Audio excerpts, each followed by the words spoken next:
Kind of drop you guys into this a little bit as we find yourselves in outer space. My friends, you are space truckers on the star freighter USCSS Montero. You're running the Gauntlet, a trade route between Anchor Point Station and the deep frontier of space. Chartered space, anyhow. Your ship's cargo hold is packed with dozens of tanks. Inside, a dangerous tritium gas that is in the process of decaying to an extremely profitable helium-3. Now, usually cargoes such as these are towed in massive tanker modules that transport much higher concentrations of the gas at a safe distance from the hauler. But unfortunately, the Montero isn't rated as a commercial towing vehicle, and this small run is really just a special order for a Weyland-Yutani corporate account on Sutter's World, a newly established frontier colony. Now, up to this point, the trip has been fairly routine, although the Montero's sensors did develop a strange glitch before leaving Anchor Point, and that glitch is sporadically pinged contact with a sensor reflection.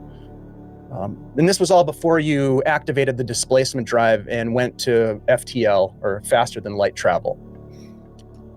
Aside from that, your cargo run so far has been without incident. But as we all know, things are about to go sideways. One by one, you awaken from hypersleep, ready to make your delivery to Sutter's World and get paid. I'm going to call on each of you to just describe your character, introduce us to your character briefly, tell us a little bit about maybe what they look like or what their vibe is. And I would say also the first thing they do as they come out, maybe not the very first thing they do, but like what is the thing that's kind of heavy on their mind as they're coming out of hypersleep with the knowledge that you're just about ready to deliver the cargo and get paid. And I'm going to start with our corporate agent, John J. Wilson. Okay. Yes, hello. He is a man of middle age. He has the slightly graying temples of someone who has worked many nights and days in the corporate world. Somewhat of a slow climber in the corporate ladder, but he's here now. And as he wakes, he's starting to think about the reports he has to write, stuff he has to submit, the performance reports of the crew that he has in mind as well to deliver to his superiors as we start to move forward with the certain corporate cogs that continue to turn for this company. All right, we will go next to one of our roughnecks, Kayla Rye. There we go. So Kayla is relatively young. She's sort of early 20s. She's her job, I say, roughneck, so it's all very practical. So she's dressed quite practically. So like, trousers, lots of pockets, jacket, hair is pretty short, and it's sort of short, sort of shaved at the sides. What is there is all tucked into like a neat, not neat, it's a bun, just to try and get it out of her face. As she kind of wakes up, she kind of just takes a second to, take in the surroundings and stuff. And the first thing she does is she'll reach into her pocket and just, not necessarily get it out, but just check that there's a photograph in there. She's just gonna like, at least to have her hands on it, just she knows it's there. But she won't get it out necessarily. She's not too, just keeping herself to herself. Subtle. Yeah. All right. That's Kayla. All right, we'll go next to the other roughneck on the crew, Liren Cham. Oh, I'm glad you said that because I was going to ask how you pronounce that. All right. Liren Cham. Tall, sort of muscular, on the younger of the older sides of the spectrum. Like Shiv aged. Not quite as young as Shiv. Allegedly. Little slightly Rumor has it. grizzled. Rumor has it. Slightly grizzled, somewhat a mixture of disheveled, but still clean in some aspects.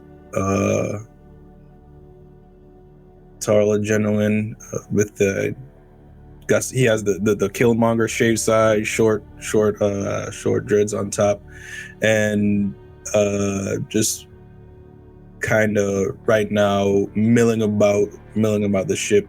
I think what's heavy on his mind is what's there to eat. I'm coming out of the hypersleep and I'm just hungry. I'm not really thinking about the mission, where we're going and where we're doing this.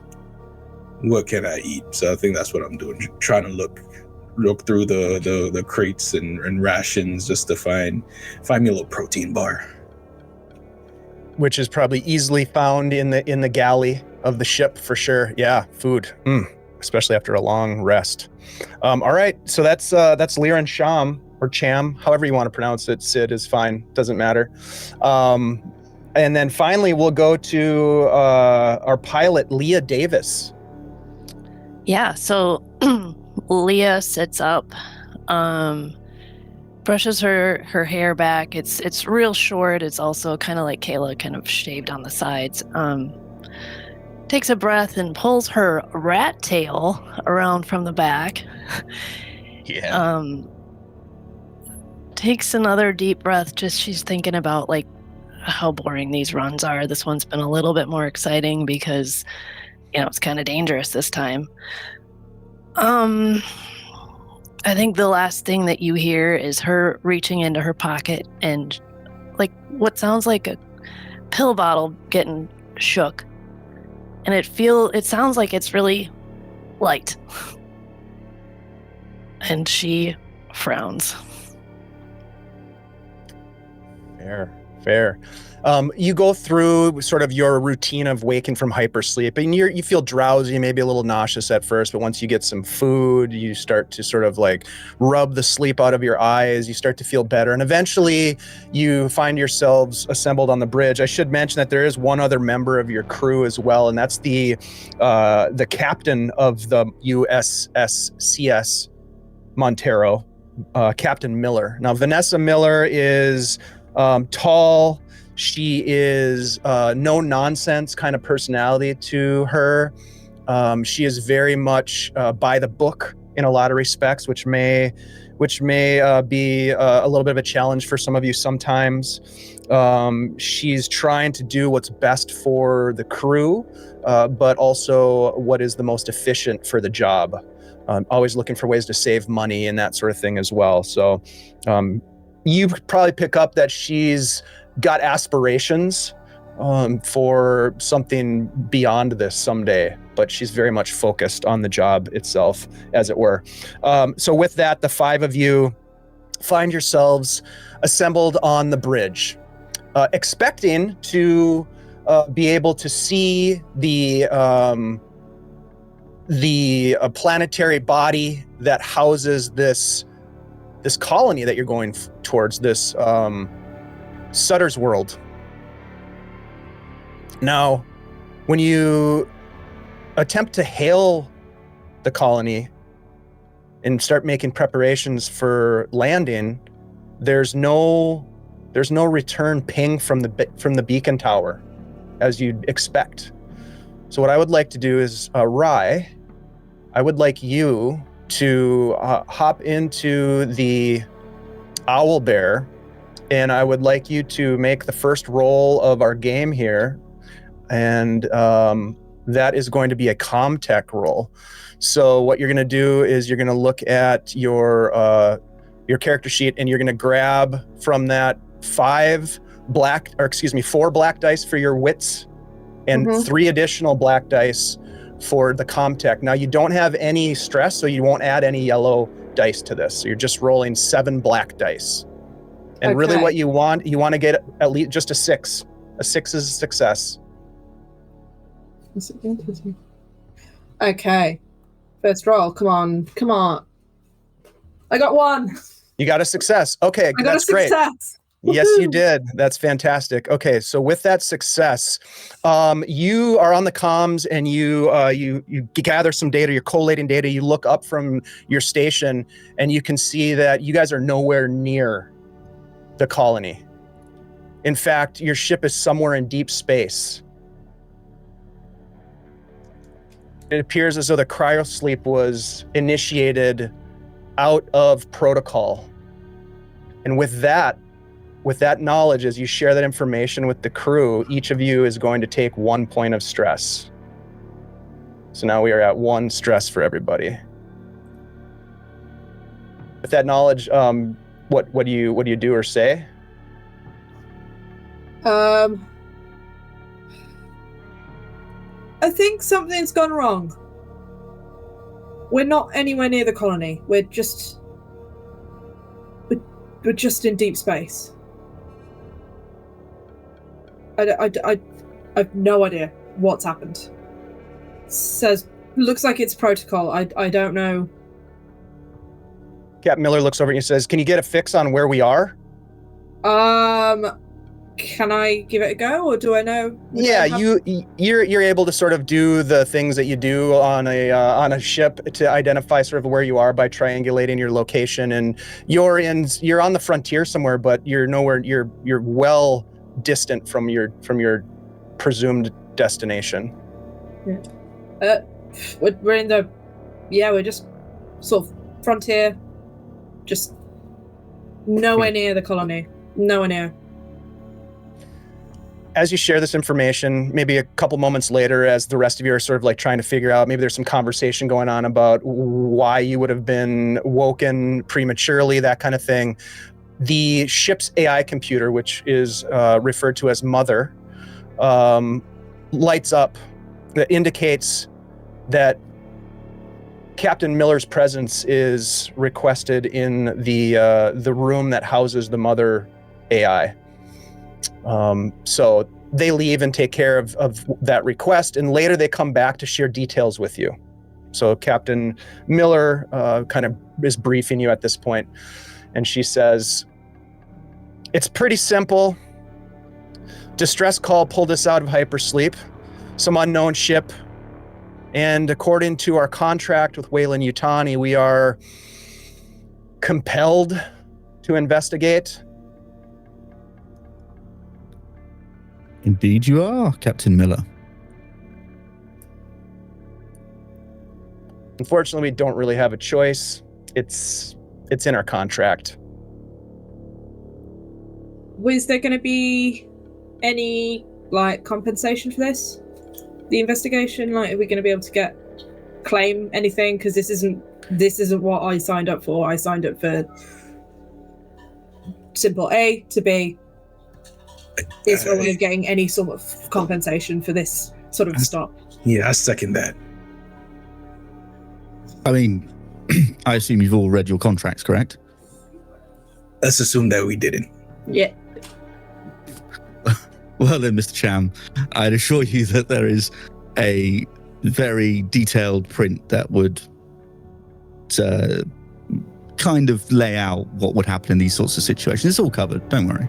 It's all fine. Yeah, it's pretty straightforward. I checked before even bringing this up because I knew Cham, Rye, I knew there'd be some concern. Apparently, if we fail to investigate, we forfeit all of our shares for this run. Bingo. Right. So there's not compensation for doing this investigation, but if we don't do it, we lose everything. Look, Ryan, my hands are tied. I mean, this is the contract we signed. Everybody gets a share if we do the job, and protocol says if there's a distress beacon, we have to respond. Well, we better get investigating then, shouldn't we? I would just like to remind the crew here that you're all under a review process as well. So you will be reviewed on your performance for this salvage mission. Well, glad I'm not driving. Oh. What? Okay, and then I hop down in the chair. Well, Yeah. Davis, quick question. As the pilot, I mean, you have to kind of have some sort of responsibility here for us being off course. So that will go in my notes. Listen, I didn't have anything to do with this. We were dropped out of warp by Mother. I put in the coordinates for Sutter. We're not at Sutter. Okay. Well, I think we're just quibbling over semantics here, but just duly noted. Don't worry. All right. Well, anyway. I lean Let's over go. to Rye and was like, this guy kind of sucks. Wanker. So you Listen, guys, Yeah. you guys express your concerns. They should.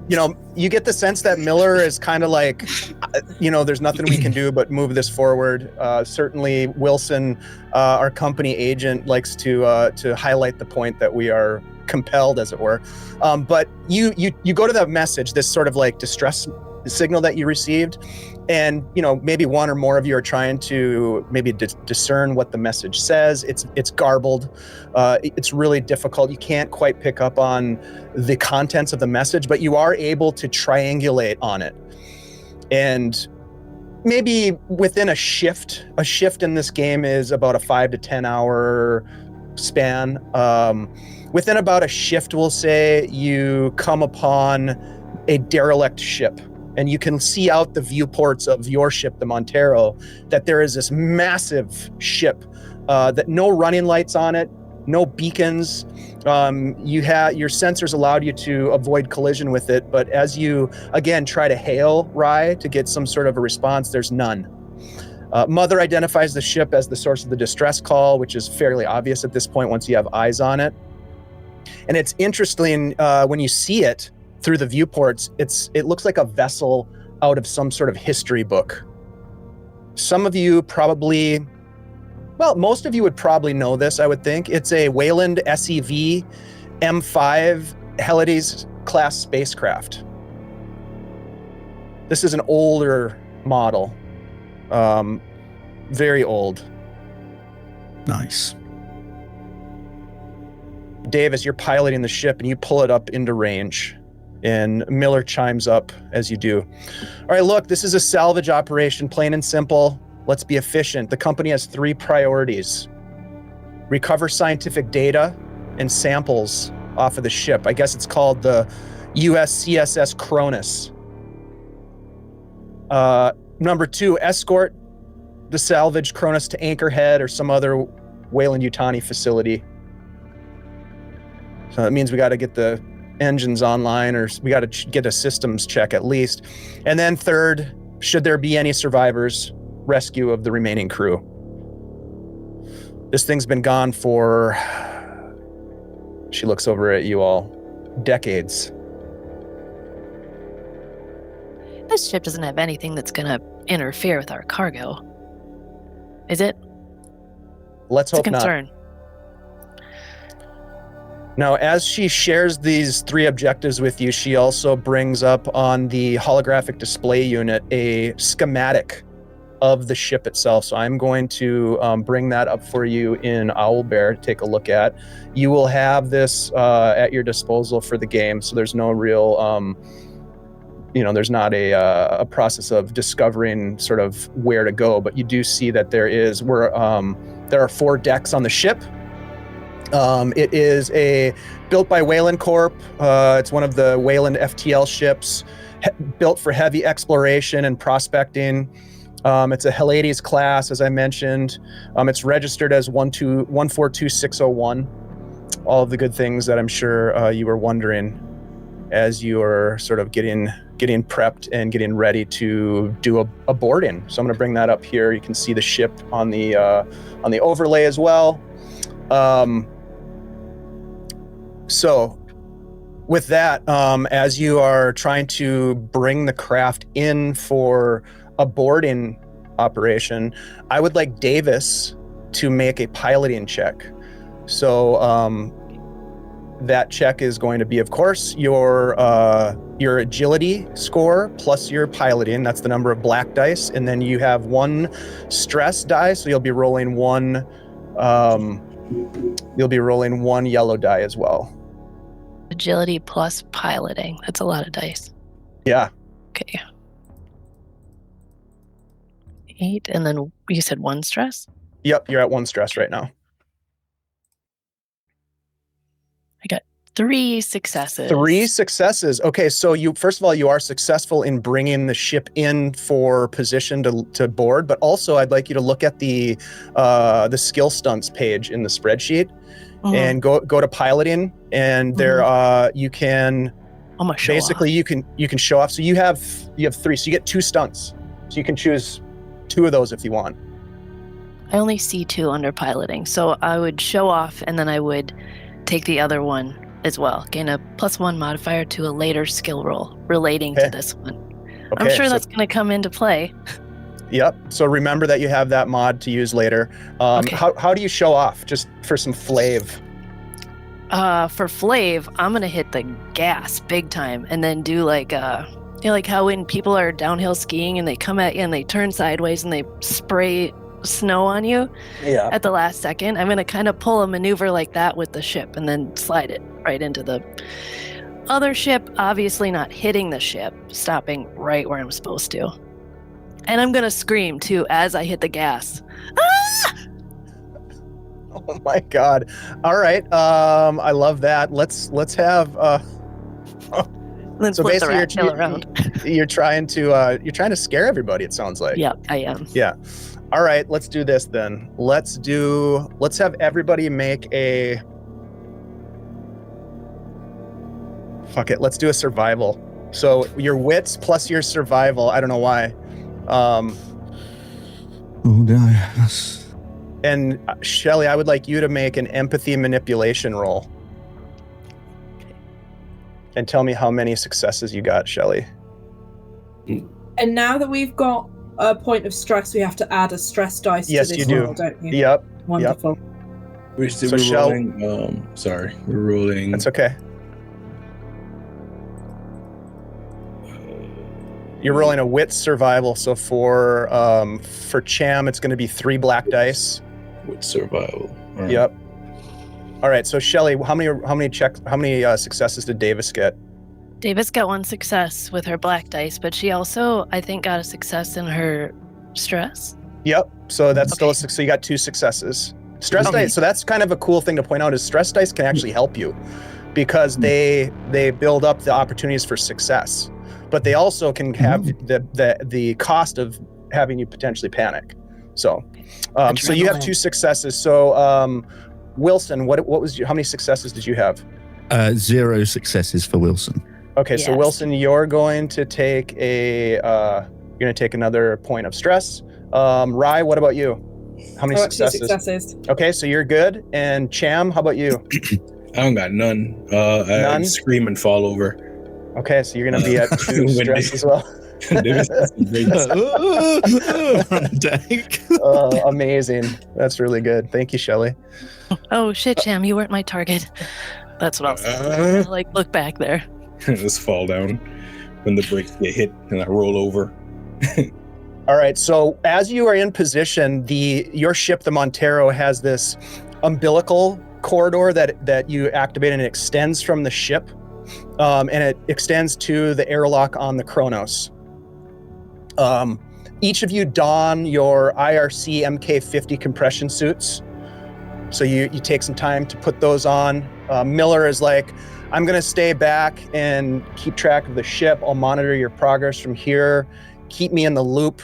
And she looks over at you, Davis. She's like, keep me in the loop.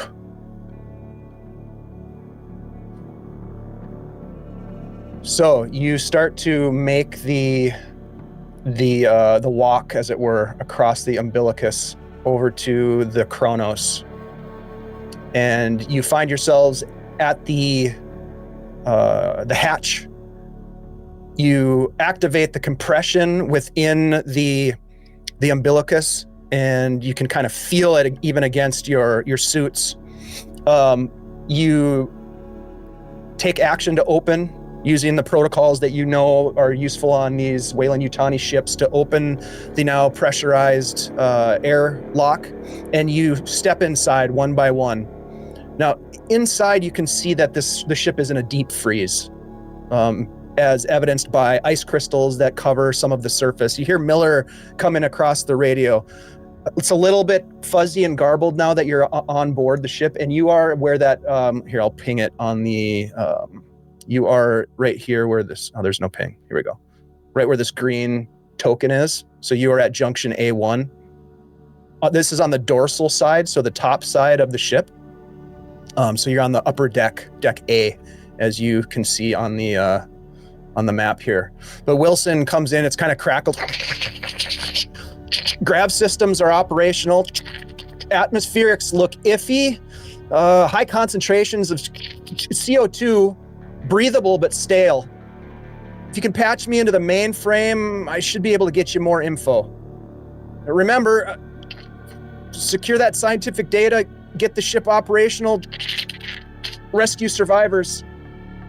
You are really good at that sound effect. That's like scarily accurate. That was really good.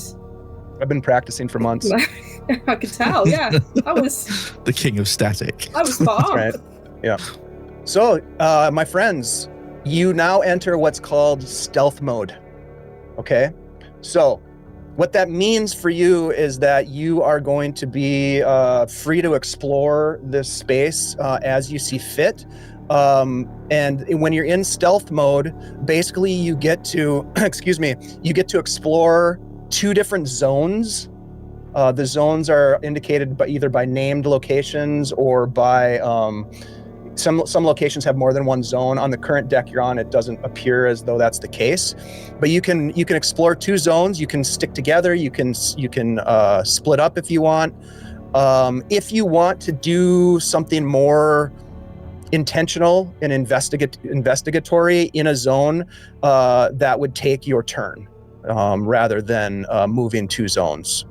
So you can move into a zone and do some additional, like maybe access a data terminal or, open a locker or whatever it might be. That takes more time. And so, yeah, so we're in stealth mode, I guess. What would you guys like to do? The ship is yours. I think Davis wants to do a check in the cryo. That's where like crew would be sleeping, probably, correct? And yep, you could start to make your way there if you want to. It'll take you more than a turn to get there, but you can certainly do that. She's gonna head in that direction. Just taking off without talking to the rest of your party. You guys want to talk about some stuff? Or you're just gonna start walking? I think I'll just toss the line out like I'm gonna go check for survivors. And then you see me walk away. Does anyone want to go with her? Probably best to not go off on your own on a new, very abandoned ship. So, if Cham, you go with Davis, Rye, you come with me, and then we meet back here. Sure. Yeah.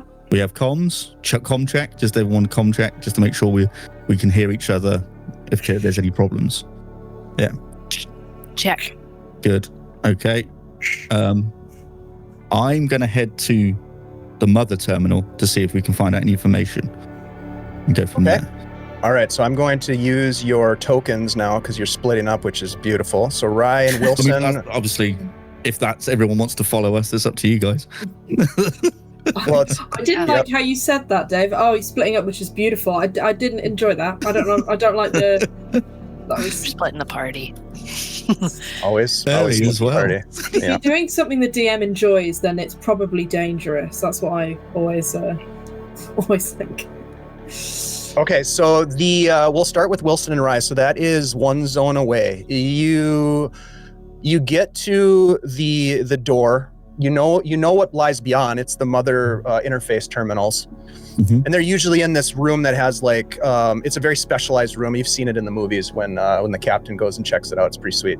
But immediately, Wilson, and you probably had this thought in your mind, you can see that the access is limited to the captain and other maybe other personnel that might have some sort of higher security clearance.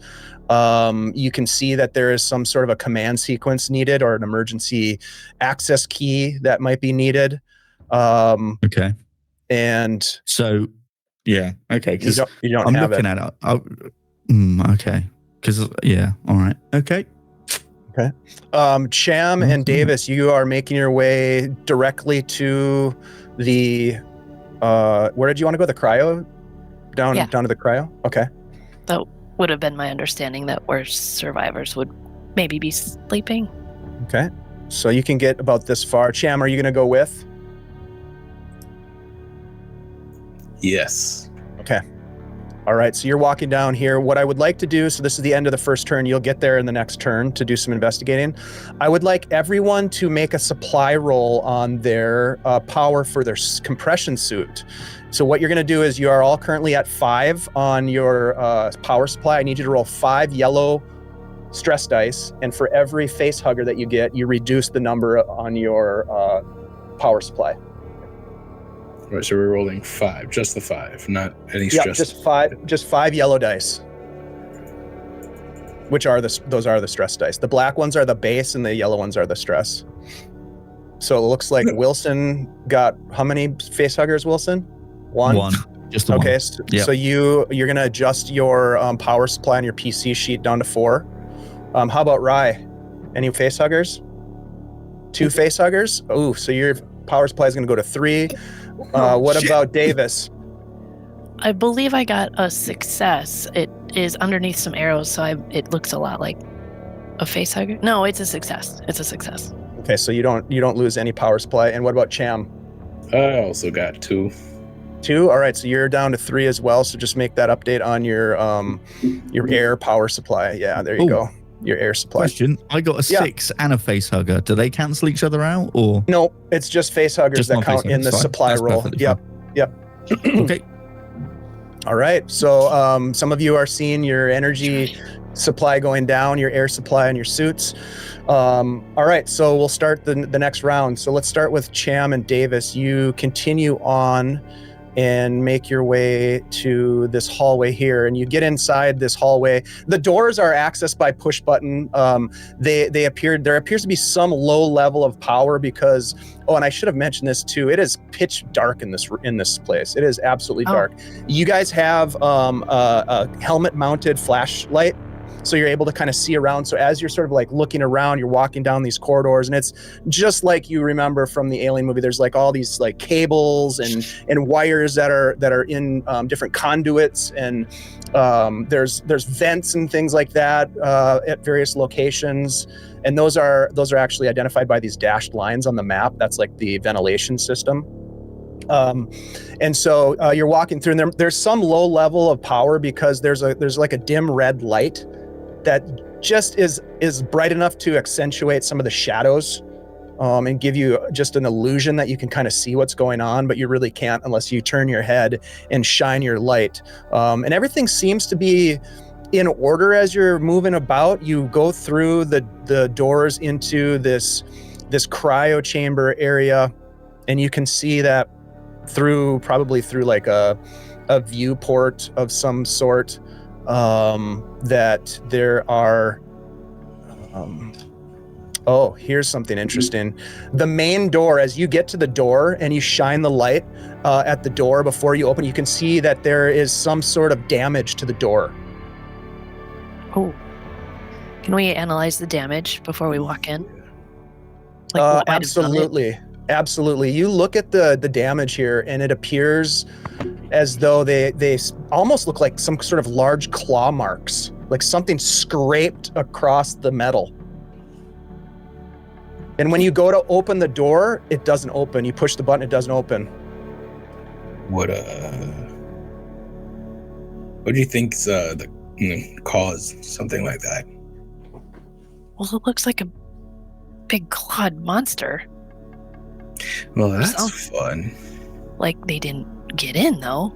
At least not from this angle. Lucky for those guys. Right. Does it look like there are... No, I don't want to do that. I was gonna ask, does it look like it has like air ducts that I can get in that room from out here? And I was like, nah, let's not do that. Can I have a cutting torch. Can I try to open this door? Absolutely. You can absolutely do that. And you'll use the cutting torch to do it, but give me a heavy machinery roll. So you're going to do a heavy machinery, which is right up your alley, as it were. For you, that's going to be, where's heavy machinery? So you're going to be rolling 8 black dice and 2 yellow dice because you're at 2 stress. Wait a minute. Did that wrong. And 8. And then 2 of those bad boys. And okay, you got 2 successes. Yep, yes. 2 successes. So you are successful. You also get to do a skill stunt. So if you go look at the heavy machinery skill stunts, you can choose one of those. Heavy machinery. The time, 6 at the time. Very good. You said I get 2? You get 1. You have a success and a stunt. I don't know how to do this, but I'd like to act quietly. Okay. Yeah. You are extremely skillful with your cutting torch. And you are able to, as you sort of cut through the thick metal and you pull away the pieces of it, you're doing so very quietly, hoping perhaps not to alert anything to your presence. That makes a lot of sense. And you do so. You're able to get in there. As you get into the main door, you look in it, you can see that it branches into 3 cryo chamber sort of units here. Zoom in a little bit. So you're kind of like right in here where you and Davis are in this little hallway. And there are 3 cryo chamber rooms. And it looks like you look in one of the cryo chamber rooms and it looks like the cryopods are open. Like the hatches, it doesn't look like there's anything in them. It's just like nobody ever got in them. You look in one of the other rooms and it appears as though maybe there's somebody in the in the chambers themselves. Same with the third one. It looks as though maybe there are occupants in the chambers. It is dark in here as you just kind of shine your light through the viewport to kind of see what's inside. And again, very cold, ice crystals over everything, kind of obscuring a little bit of the detail. Need to find a way to get power onto the ship. Davis is gonna activate her comm and talk to the captain. Okay. What's her name again? Captain Miller. Miller. All right. Hey Miller, we got like evidence of a monster, maybe with a bunch of claws, and there's some survivors, probably. We can't say for sure if they're still alive, but it looks like they're occupied. We can't get into the cryo chambers right now. We're working on it. Monsters? What do you mean by monsters? Well, you know, claws and stuff that people don't have. You sure about that? We saw it with our own eyes, so, you know, we'll see what happens. Looked at it with my peepers. Be Wilson aware and that Rye, you would hear this conversation happening too. Be aware there's monsters over here. Copy. Watch your 6. So we'll go to Wilson and Rye next. What do you guys want to do? You've identified that the access to Mother is currently barred to you. Okay.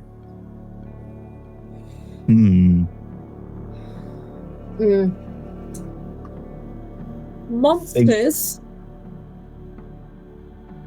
I'm sure it's nothing to worry about. I'm sure it's absolutely fine. It's probably just something that's crashed into the door, that's damaged it, and people get a bit spooked at night in the dark in a strange place. Like it'd be absolutely fine. Trust me. I'm sure it'd be cool. It'd be okay. Do you reckon it's worth checking out rather than, or just? Well, this is a bust. Yeah, so this is a. If there's either head back or we head on. If they say that there might be potentially survivors somewhere, then if one of them's the pilot, then we can, or captain. If we can We find the might be able captain, we can get access and we can figure out what's going on. The only Yeah. option I can think of is either heading to the command station, but I don't know how far that could be, or if we just want to go on our own. If there is monsters. And he does like air quotes. Can I ask you a Yeah. question? Davis, is she reliable? What kind of, I mean, I only know kind of reports and things of what I've picked up over the past couple of months. Do you trust kind of what she says?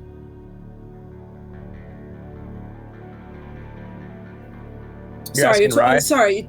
Yeah. Sorry, I thought you were asking a character question of Michelle. Sorry. So right far away, look in her eyes. It's 50 million yards there. Role play. I'm thinking about the monsters. I mean, I guess, I suppose. I haven't really thought about it much. I Okay. mean, she seems On the like up she and up. knows what she's doing. I mean, it's a bit of a weird thing to lie about. Monsters or aliens, I guess, because space and stuff. Well, let's. Yeah. Okay. Let's I get mean, back. if it's both of them, I wouldn't have said Davis or Sham would lie about it. It's a weird, like I say, it's a weird thing to lie about. It's not going to help anybody. Okay. No. Okay. That's fine. That's fine. It's just. This is a ship we kind of, the company want to, let's get this back, if you know what I mean. Yeah. There might be some valuable stuff on there as well. Who knows? Hey, listen, the whole point of this is I'm rooting for you guys.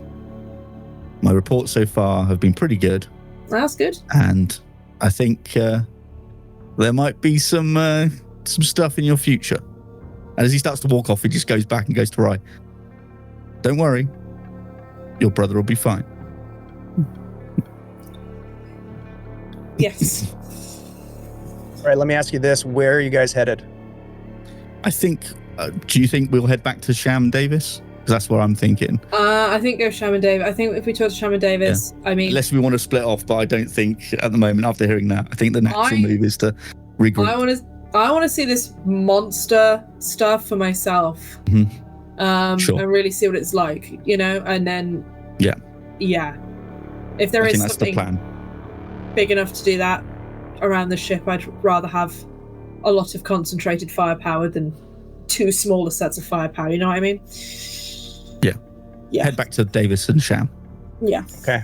All right, so you make your way back, and we'll just say you guys all sort of reconvene in this space. And again, you're sort of like lumbering through with these big compression suits on, and some of you are a little bit more concerned than others about your air supply, perhaps. I'm going to ask you guys all to make an air supply check right now for the second round here. And again, it's the number of yellow dice equal to your current air supply.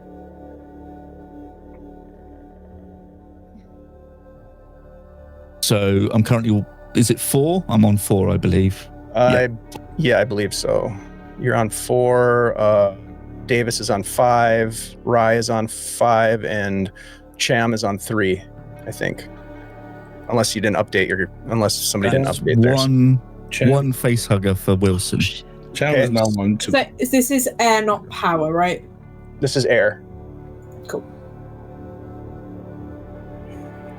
Okay, so adjust your air accordingly.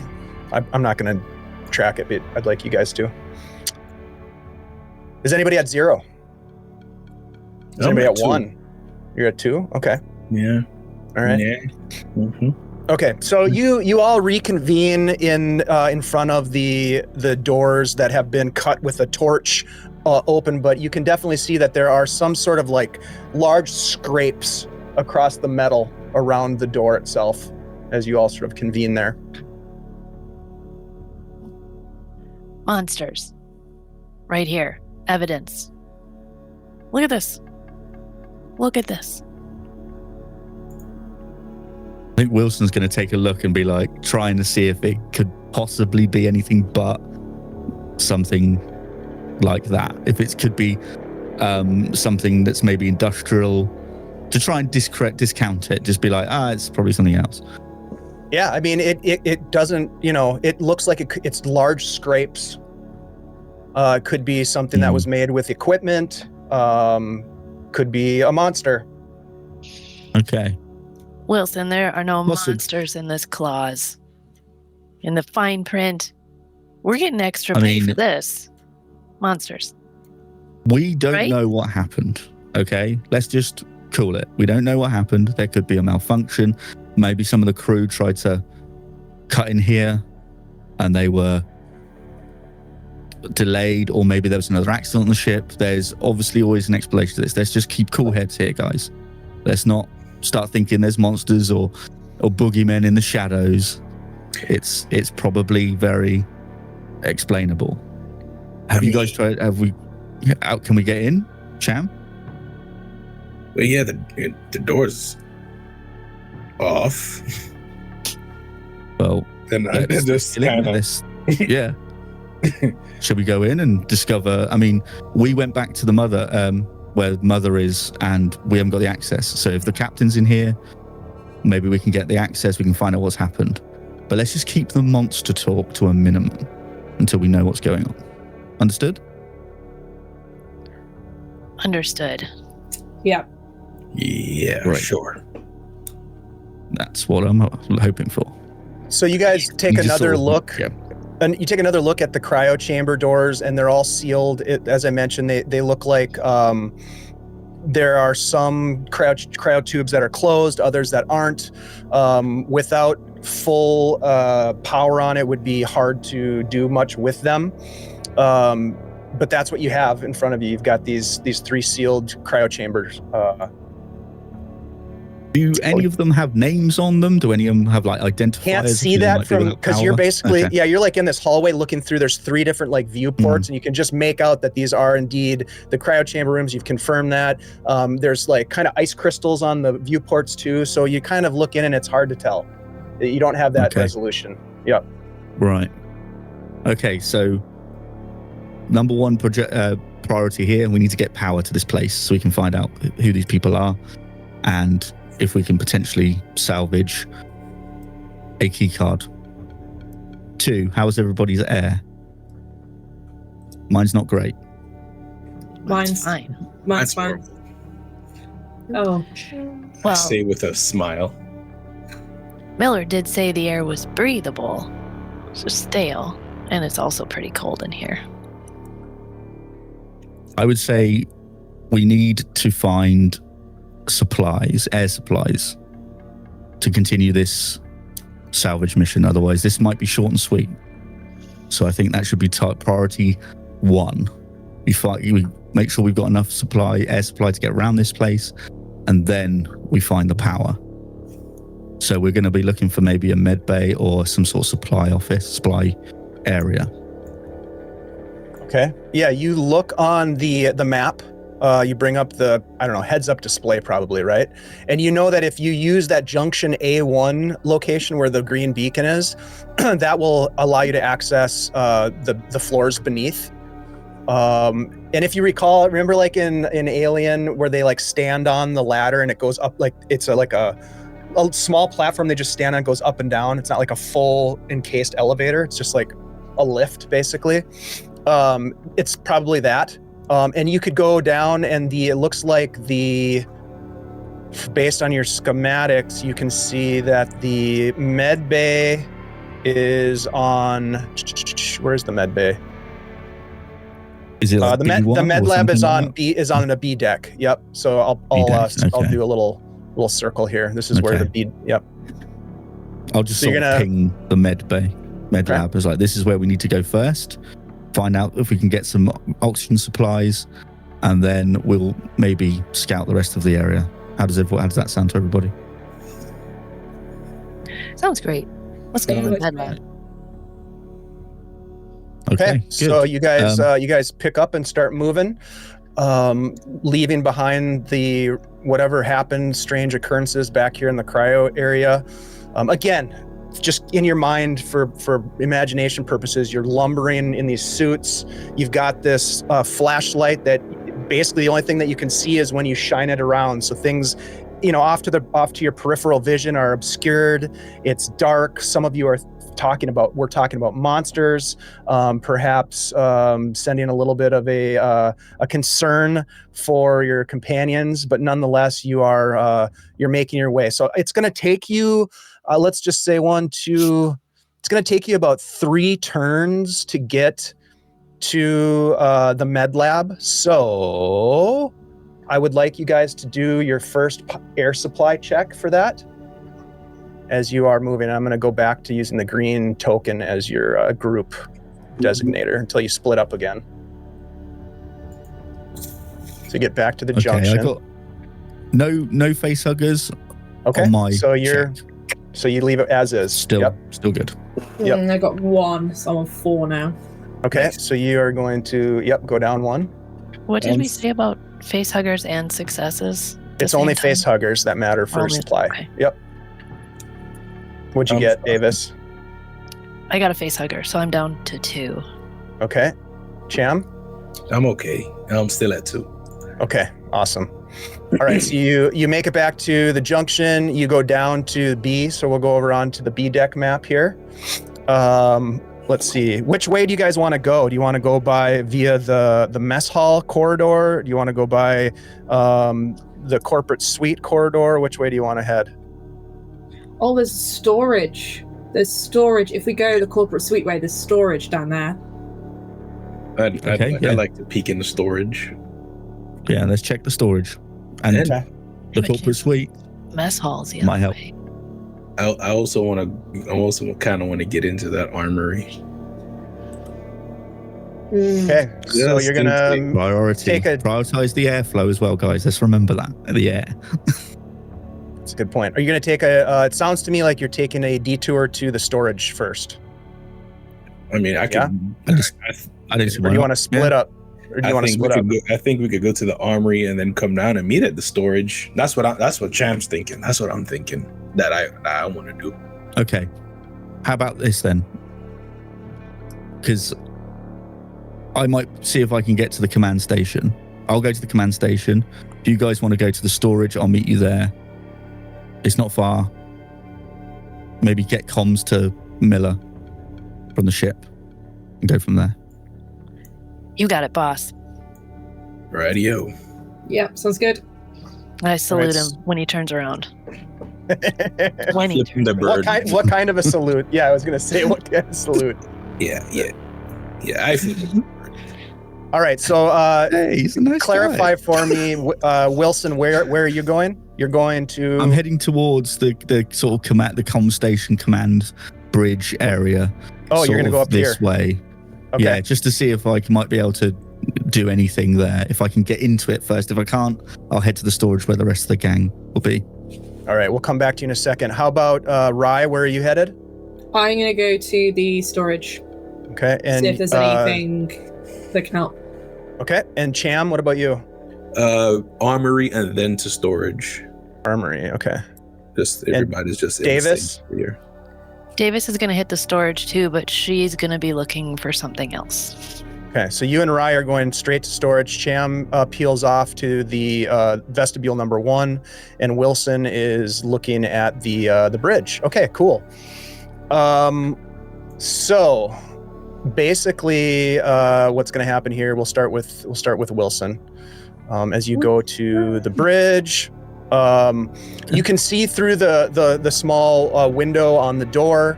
As you kind of peek in again, there is a lot of ice crystals, but there is an eerie orange glow that is sort of emanating from some of the control panels. Just dim, very dim. You can see clearly through the door that the blast shutters are down on the viewports for the bridge, and that's about it. Do you want to try to enter? I will try and see if the door responds. Yeah, you hit the entry pad and the door opens. Okay. Immediately you can look inside as you shine again your flashlight headlamp around. You can see that there is soot on the ceiling. Several of the control stations are burned out. It looks like there was maybe a fire in here at some point. So I'm going to move you in here, and on your next turn, if you want to investigate anything in more detail, you can do that. But that's the initial thing that you get with your movement and your first investigation. Cham, you go into this vestibule. There we go.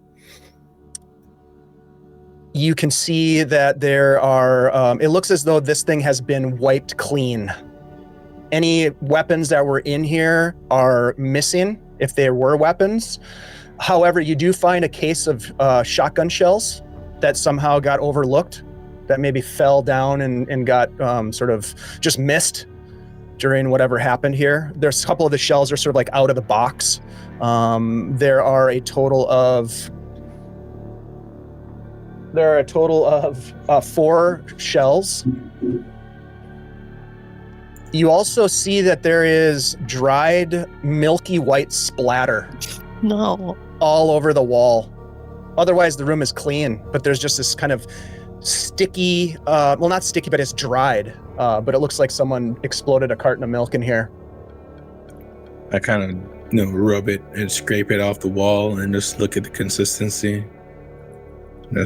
Sniff it. All right. You know what it is. I think as a roughneck, you would know that this is the mechanical fluid that is inside of an android, a synthetic. Right. Interesting. Okay. So there's that. I grab the shotgun shells, and if there's nothing else, I just head over to the storage. Okay, sounds good. All right, so then we'll go down to the storage here. Actually, yeah. Can I scoot over to vestibule 2? Not on this turn. You can on your next turn. Yeah. Yeah. Instead of going to the storage is what I mean. Yep, absolutely. We'll come back to you, and then you can tell me what you want to do. We'll go to Ryan Davis here quick, and you are both standing in the storage area. You can see that there are a number of small storage chambers, so to speak. Let's see, where is that information? The deck. Okay. Yeah. Storage.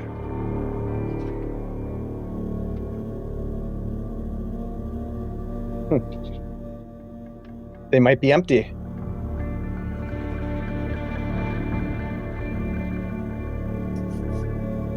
It was Wilson. There's no information on the storage unit. Is it given a different name? What's the name on it? It just says storage, doesn't it? Yeah. Okay. I think default, so like just the storage has been cleared out. I think default, just lots of money, and power, equipment, air supply, all the stuff that you need. That would be lovely. Anti-monster spray. Recorder. Yes. Actually, it doesn't have any of that. Yeah, it doesn't have any of that, sadly. Lots of charges for my fire weapon. Weird. Let me do one other. I'm going to look in one other spot here, just to make sure I'm not missing something. Just entirely possible.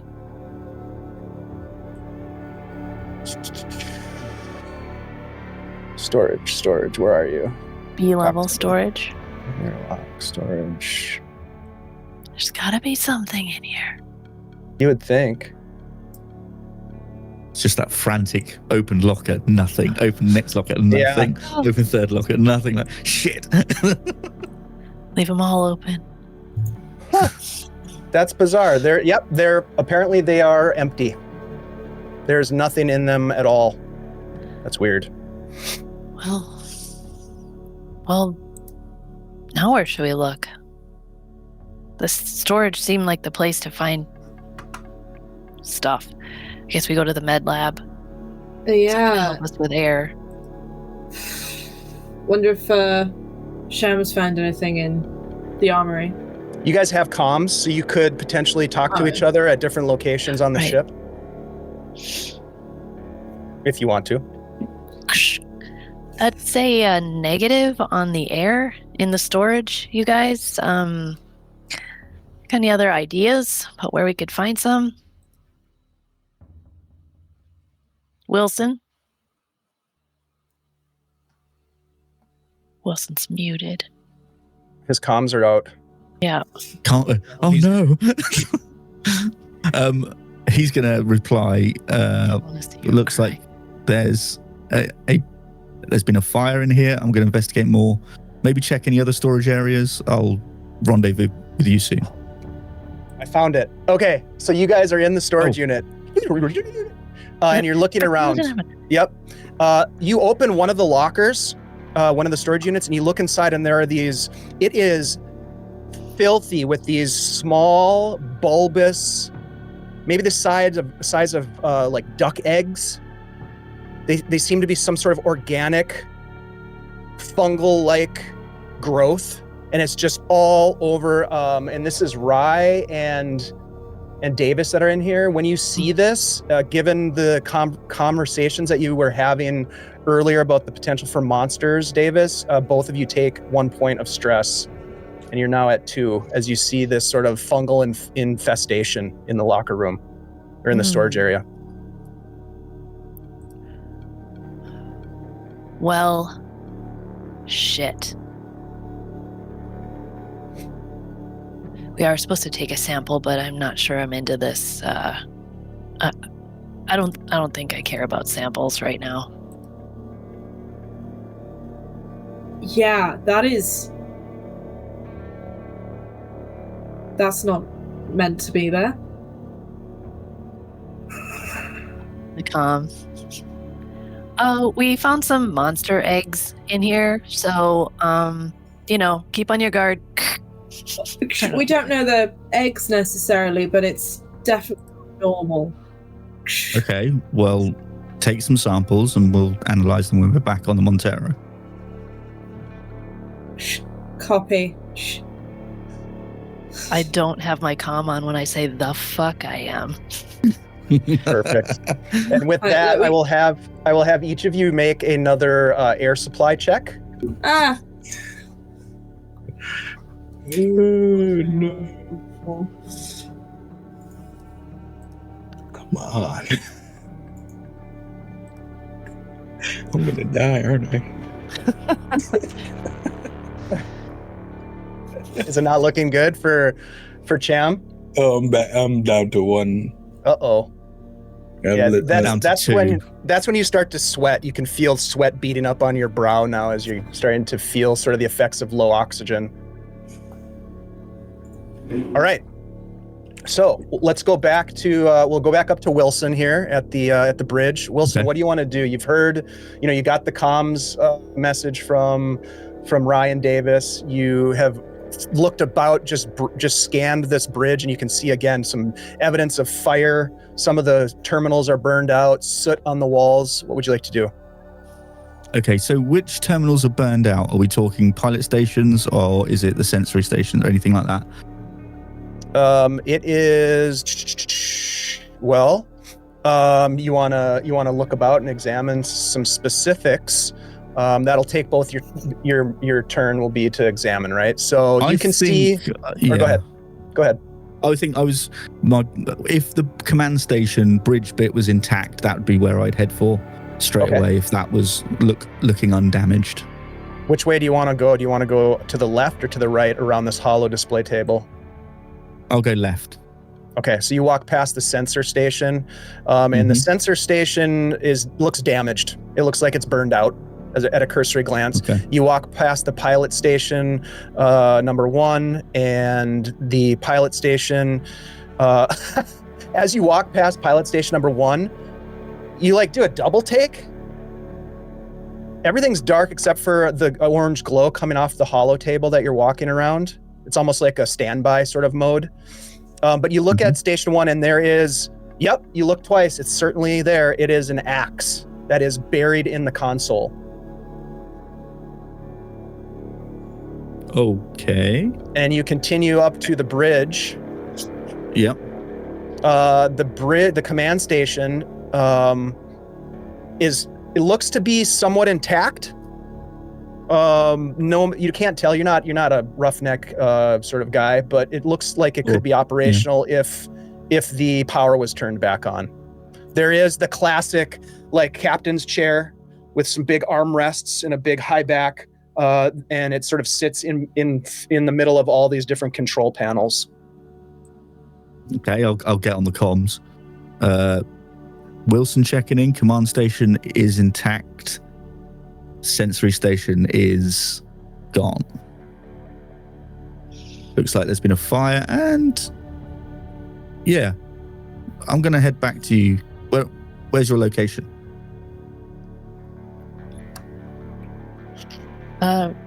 Davis here. We're still in the storage with the monster debris. Okay, have you taken the samples yet? Yes. Great. And I haven't, of course. There could be a bonus in it if we get good samples, guys. Just remember that. I look at Rye. All right, with that said, let's go to Cham next. Cham, what did you want to do? You want to go over to the other vestibules? Yeah, vestibule too. I wanted to get up in there. Okay. As you walk around the corner about here, you're light again, you're lumbering in this big compression suit. You're light, you're kind of looking around, trying to see if there's any more scratch marks. You look over here and you can see like little motes of dust sort of floating in the air. And then you turn back towards the door and that's when you dead stop as you look down and you can see that there is a body in the hall, slumped over, headless, in a space compression suit. There is on the wall behind it blood splatter and brain matter that has dried onto the paneling. There is a shotgun held in this individual's hands as if, well, you would know just by looking at it, they took themselves out of the equation. You're going to gain 1 additional stress as you see this horrible scene. So you're up to 3. Yeah, that's what you see. You see a dead body. Well, that's fun. That's great. I go over the comms. So we got, I found a body on the other side by, where am I? By vestibule, on the other vestibule, another hallway. And I proceed to, can I, 1, get that shotgun, because I got 4 shells, baby. And then 2, does the body have any air in that suit? You could certainly try to do some sort of you could do some sort of a skill check. You easily grab the shotgun, no problem. You have the shotgun. And let's see, I will put it on your character sheet. Hopefully this works. We'll put it right there. There you go. There's your shotgun. Okay, so yeah, let's see. I think that would be probably a contact close. Probably a wits. Let's do a wits survival check. If you want to try to gather some oxygen. That's great. And then you're rolling 3 stress dice as well. Yeah, just want to stress me out, huh? Bubba's getting stressed too. And I got none. Oh, it's not? That's not Bubba. That's mine. Oh, stop it. It's gonna be okay. It's okay. No successes. I don't think I've rolled a success since. Okay. Well, you got some successes on that, cutting that door open. But oh yeah, that's right. Yeah. Yeah. So did you get any face huggers? No face huggers. Okay. Now remember, if you do roll a face hugger when you're making these skill checks, you have to roll a panic check, which is going to be fun. Yeah. All right. So you look down and you quickly realize that the oxygen supply to this suit was damaged in the apparent suicide that happened. I kicked the body. Damn it. All right. So Well, on your next turn, you'll be able to get into the vestibule and take a look around. Cool. All right. So Rye and Davis, what about you? What do you want to do? I think we should take these samples. Yeah, the mention of pay, extra pay, has kind of changed Davis's mind, and yeah, we'll shove some of this stuff into a container. Yeah, I mean we're wearing these guys, so it's not like we're going to be breathing anything in, you know. No. That'd be fine. Fair enough. Okay. Yeah. Take the sample and then let's get out of here as fast as we can. Describe to me, Davis, how you're taking the sample. I think that I would have some kind of container, like a glass jar or a vial of some sort. When we were told to get samples, would have had something like that. So if I have any kind of tool, I just do a little bit of a scrape and try to get it into the tool or into the jar. If not, I'm not touching it. I mean, if you look on your inventory, you have some things. You have a pocket knife. I have a pocket knife. You're right, I do. So I'll use the pocket knife to scrape it in to the container. So you have like a petri dish or something? Or some sort of... What kind of a container do you have? I don't have a container on my person. Okay. So with that said, how are you gonna collect this? Then I'm not. I don't have a way to do it. Okay. What about you, Rye? Do you have anything that you could... You're basically looking for like a container to put it in? Is that basically what you're looking for? I would say, Davis and Rye, if you look around, there's like overturned like boxes and crates in the storage unit. If you wanted to collect something, you could. We won't let that stop you. I'm not doing it. I want a nice way to seal it off. There might be stuff in the medical bay. There might be some sort of, if we're going medical bay direction, there might be something. Let's just remember it's here. Yeah. That's, yeah. It is not worth us possibly getting contaminated. Hey, I mean, depends what this bonus is. Well, if we're dead, though. Well, let's go to the medical bay first. Yeah. Yeah, there's got to be other good stuff there. There's got to be something in there, and there'll be some sort of sterile containment thing down there. Some medical bay. They take samples there all the time. Medical shit. They'll have medical shit over there. All right, cool. So everybody give me an air supply check. And don't forget, it's just the face huggers that matter on this check. Wilson's okay? Yeah, Wilson's fine for now. Okay. How about Rye? Where are you at? That roll hasn't changed anything, but I'm on 3. Okay. Davis? Still sitting at 2. Okay, and what about Cham? Holding strong at 1. Yeah, baby. All right, but sweating, I'm sure. All right, so let's start with Cham this time. So Cham, you are going to move into this other vestibule, I'm assuming?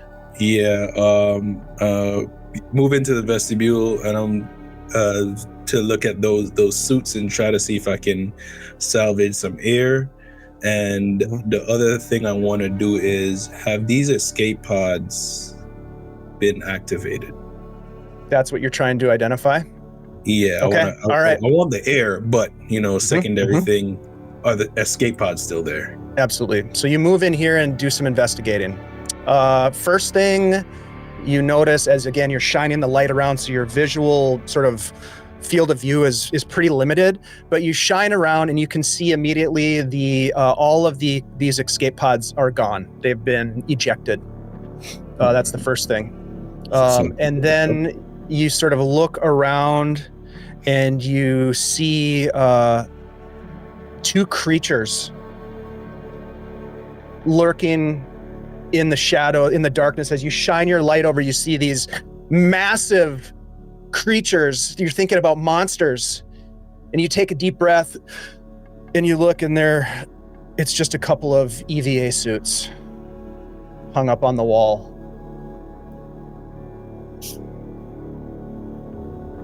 All right.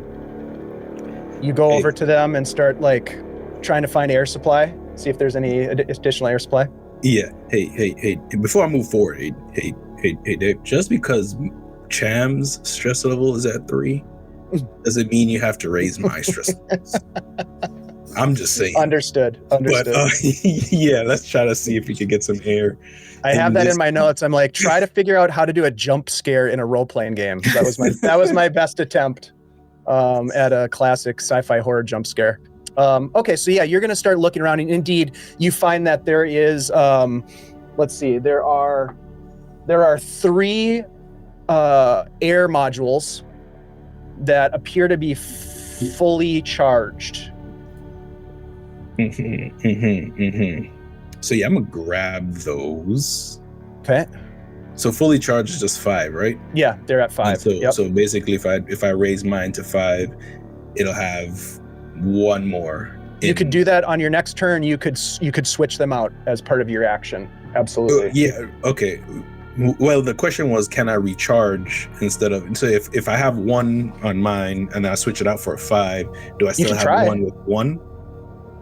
Yeah, if you switch them out, you'd have a tank that has 1 that you're not using anymore, but would have that, Right. Absolutely. Okay. Yeah. So I just grab those and just start making my way to reconvene with everybody else.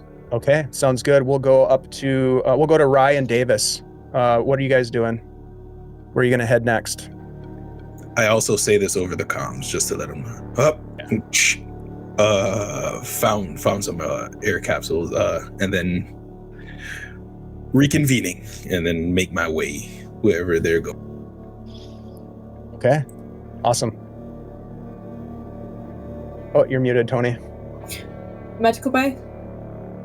Mm-hmm. We're gonna head over to the med lab, see if we can get anything to take some samples of this stuff we found. Gotcha. Okay, so you can get. So this is one. What do they call them? One area, and then you can get into the living areas down here.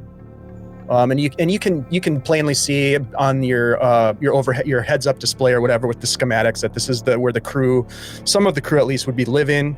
The med bay is not far beyond this. As you look around, you can see more of these scratch marks or scrapes along the walls as you are getting farther to the aft of the ship. Noted. Okay. You're seeing this, right? Right. Yeah. And I'm starting to realize that I do not get paid enough. No. I mean, I wonder if it's worth us just making a stand, It's worth it. Always listening. We're not even on comms.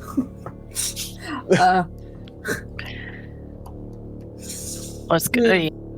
We need to get to the med bay, whether there's All right. scrapes or not on this wall. So you guys continue to the med bay. I'm going to move us along a little bit. Wilson, what are you doing? Seeing the command station is potentially could be activated, but without power, I'm going to head down to the right-hand side, past Pilot Station 2, heading back out, just to keep an eye, seeing if I can see the same as what's going on with 1, if there's anything embedded in 2, and just checking out the life support monitor on my way out. Okay. Pilot Station 2 looks like it is completely destroyed. It was burned. The display is all damaged and cracked. Electrical fire or something else on that. Okay. And you walk past the life support monitors as well. And they are dark. They're just black. There's no lights on it at all. It doesn't look damaged, best as you can tell. But it certainly doesn't look like they're telling you anything. And you're going to make your way down here. I'm assuming the comm station is dark as well, since we have no power. Yeah, except for that orange light on the holo display table, everything else is really dark. You're just sort of like shining your light around. I would like you guys to go ahead and make your air supply rolls. And then what I'm going to do is I'm going to have you guys all, we're just going to speed up and you guys will all be sort of like finding your way together. What happens if I get a cocked dice on owlbear? Because that's just happened to me. You can, if it's not telling you what the result is at the top, because sometimes it's just you can re-roll it if you get a cocked die, or just take the result that it says. Usually it'll say like 1 or 2 at the top if you've got successes. Okay. Yeah, It doesn't. just says 0. So you got 0 successes. Yes. Yeah. I mean, if you feel like you want to re-roll it, go ahead. If it's cocked. Or if you just want to take the result, then take the result. I'll take it because it means I don't have to take anything off my air supply. So okay, just remember that for next time that happens. Move. It goes both ways. All right. So, anybody else? Did anybody else lose? I'm Nope, watching all you. good. All good. All good. Cham, are you still good with 1? Yeah. Okay. Davis, you're doing all right? Mm-hmm. Sitting at 2 still. Okay. So we'll say you guys all sort of reconvene here, and when you get together, Cham's got these tanks, tanks of air, as you guys all meet up, and that is when you start to see, you feel a difference first, and then you hear almost like something engaging, and it just kind of drones off, and you watch as ting, ting, ting, ting, ting, ting, ting, ting, lights start to turn on along the ceiling and along the floor, the running lights of the hallways, and it just sort of illuminates everything. And you look down at sort of your display of the environmentals, and you can see that the temperature is starting to warm up. And the life support oxygen supply, you can see the change of the CO2 levels are starting to come down and oxygen levels are starting to come up. And you just hear this changes. You can hear the captain trying to communicate with you, but you're unable to understand what they're saying. There's just too much static as this is all happening.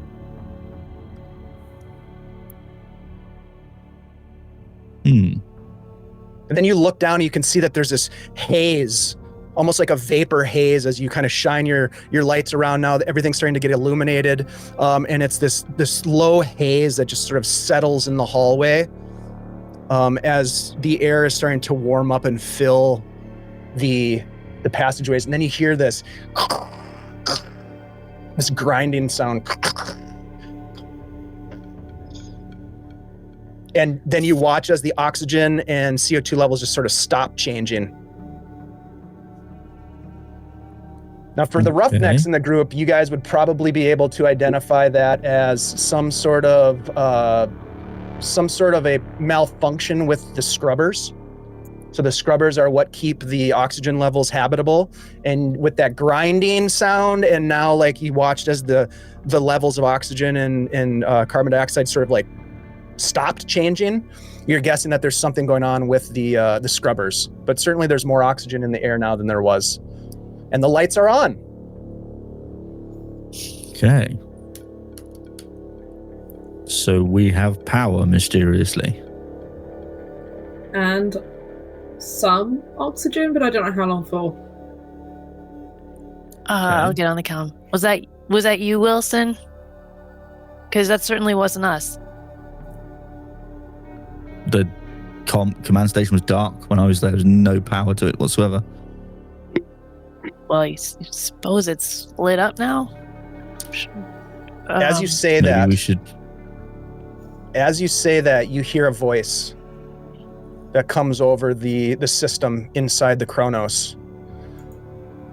Warning, cryo chambers deactivated. Warning, cryo chambers deactivated. Okay. There's a part of me that's saying that's not a good thing. As I load the shotgun. Okay. Where did you get that? And I hold up the air tanks. Oh, these were in the other vestibule with some more suits. So if we need oxygen, okay, they're fully charged. Completely not acknowledging the shotgun in my other hand. Rye will take that to mean don't ask any more questions. So she's like, you know what? Bigger fish to fry right now. Okay, so you guys know about the air situation, right? You do this sort of thing on ships all the time. So do we want to potentially get that going, or are we going to leave that be? I mean, the scrubbers just need fixing because they're not working properly. So Okay. depends on how's everyone's suit air doing. Not great. I'm Very not going to bad. lie. As I Very hold bad. the tanks, very bad.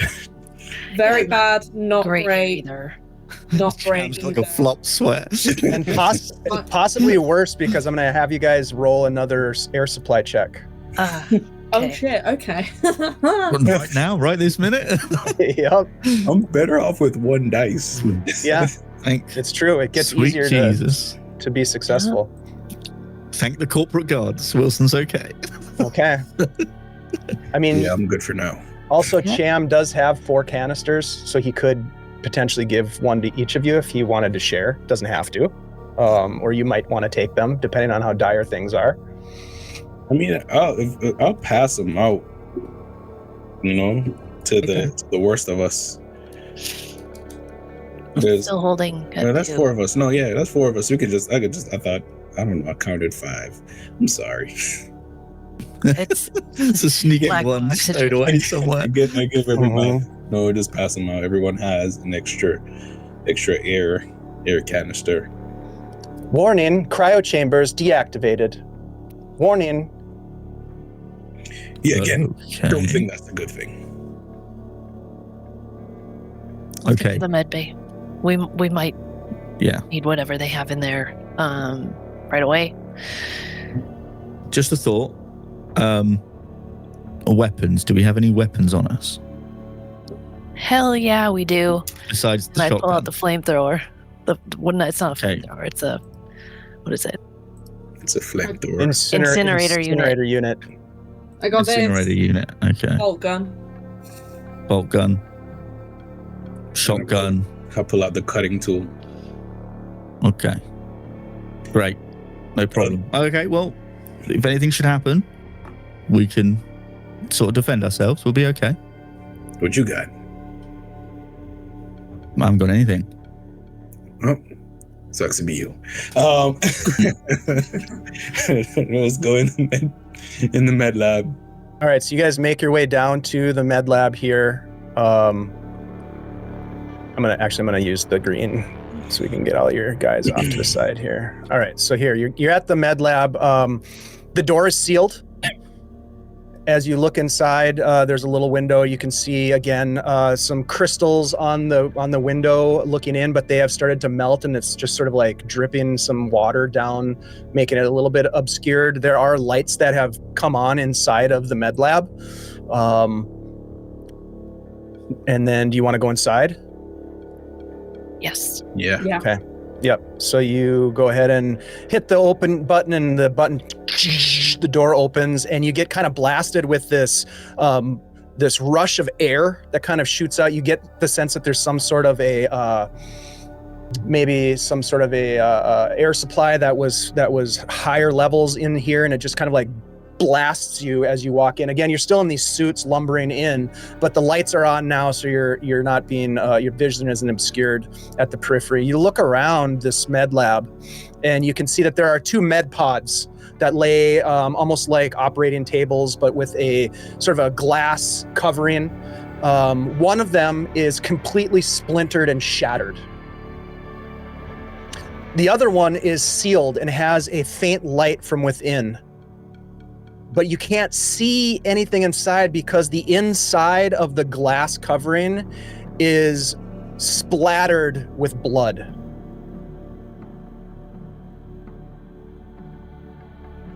So whatever is inside this enclosure it's probably It's exploded blood. or something. Yeah. Okay. Sit rep. What do we know of what's been happening so far? From the command station, both pilot stations have been destroyed. The sensory sensor station gone. Comm station and everything else is dark because you know power. You saw some fungi in a locker that we'll have to collect at some point. Cham, you saw a guy had his head blown off. Am I correct? Yep. Subbed himself out of the game. And now all this. Now, this doesn't seem like a total coincidence to me, does it? And I'm sure it doesn't to you either.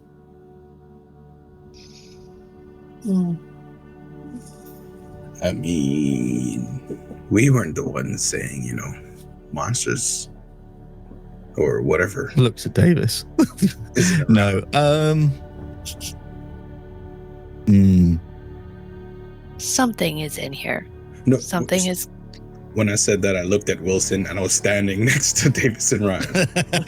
We weren't the ones that said, monsters aren't here. So we still don't know. Let's not speculate. It could be a container. I've heard of stories on these sort of ships in deep space where crews can go a little bit crazy.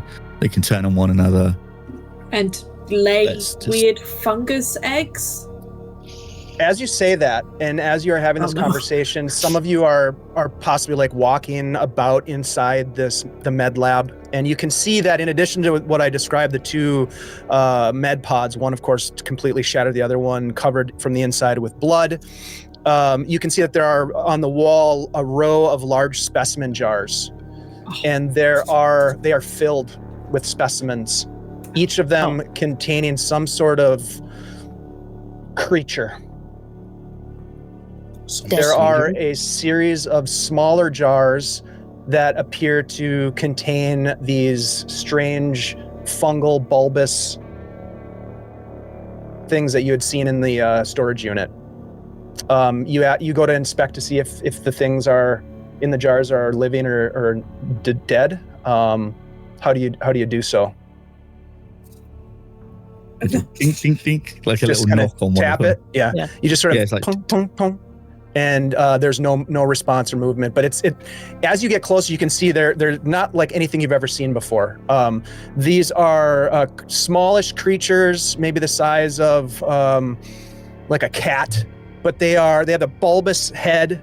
They have these mouths kind of lay agape, and they have these kind of large, almost metal-like teeth, rows of sharp teeth. They appear to be quadrupeds, best you can tell. I mean, none of you guys are scientists, but they appear to be dead. Do they have claws? Yeah, on the ends of Matching it on up the to ends. what we might have seen? Much smaller than what you would, whatever tool or creature or whatever it was that made those scrapes that you saw before would be much bigger than this. There's also on one of the dissection tables or examination tables, there is a metallic urn.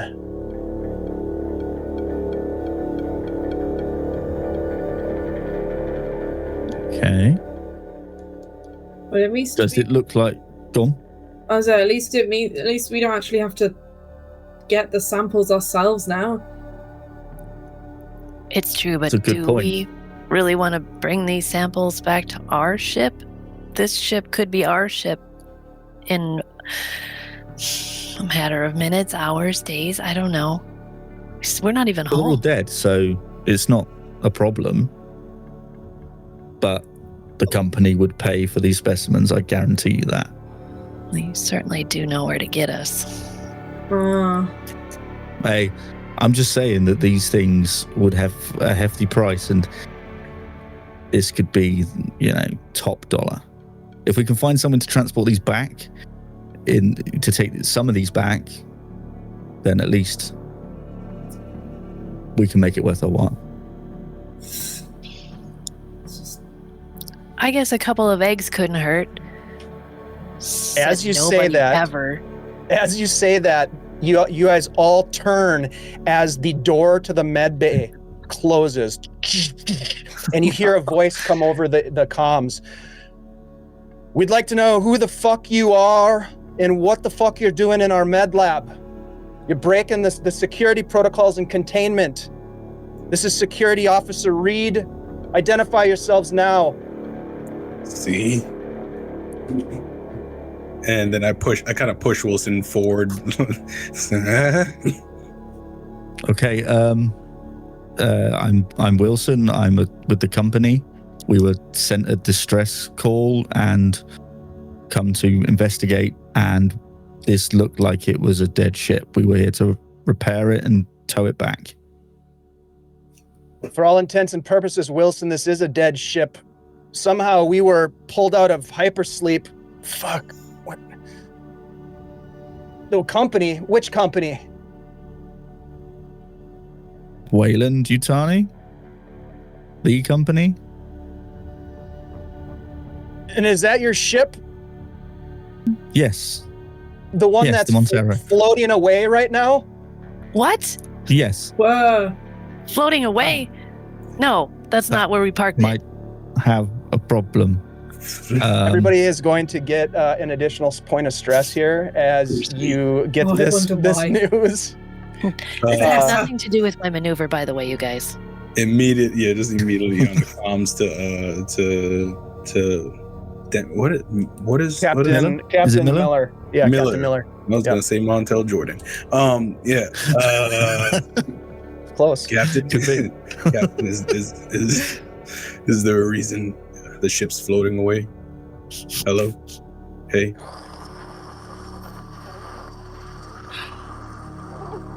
Miller, Come in. Getting great. Oh, You there? We've lost comms with the Montero. Look, something bad happened here. And now you're part of it. Shit. Where are you? Med lab, or excuse me, cryo bay. There's Are you- not many survivors left, just a handful of us.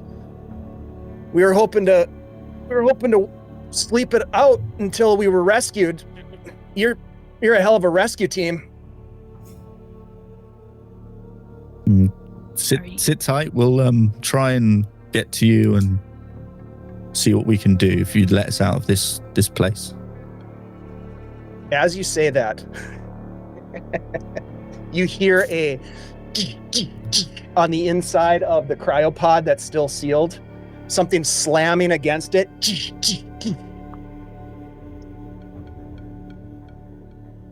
Oh, wait. Do we hear this through the comms, or this isn't in the? No, the it's right in the cryopod med bay med? with you. It's the in the- yeah. med Good pod in the Lord. med bay.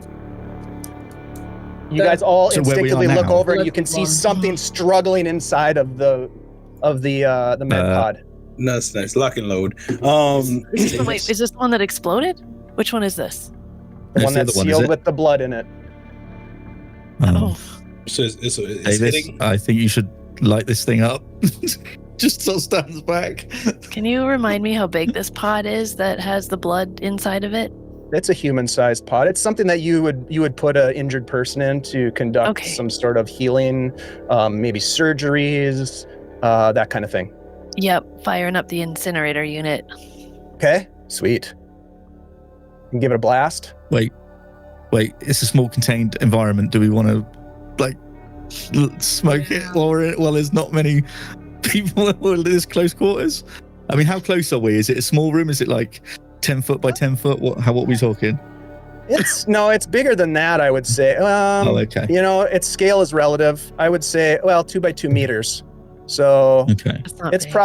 it's not huge. It's probably 6 meters by 6 meters. So that's like 20 Just by trying to 20. think. 20 I foot think by if we 20 get foot. back far enough, you might be okay. Might be all right. You gonna let her rip?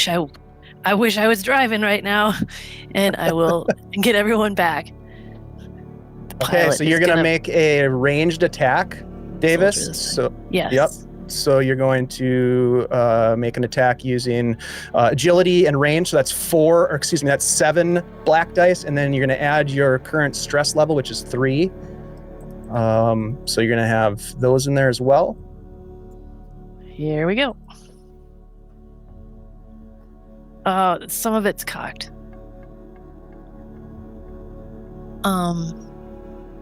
I have 2 successes. I have 2 successes right now, and one is undetermined. Do you have any face huggers? No, I do not.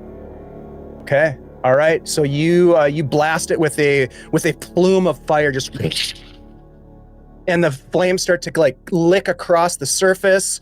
They start to catch fire on some of the flammable materials that are in this space. There are some, I would say,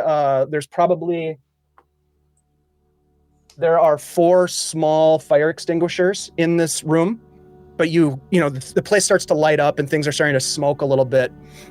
And that's when you hear the glass start to crack. Uh-huh.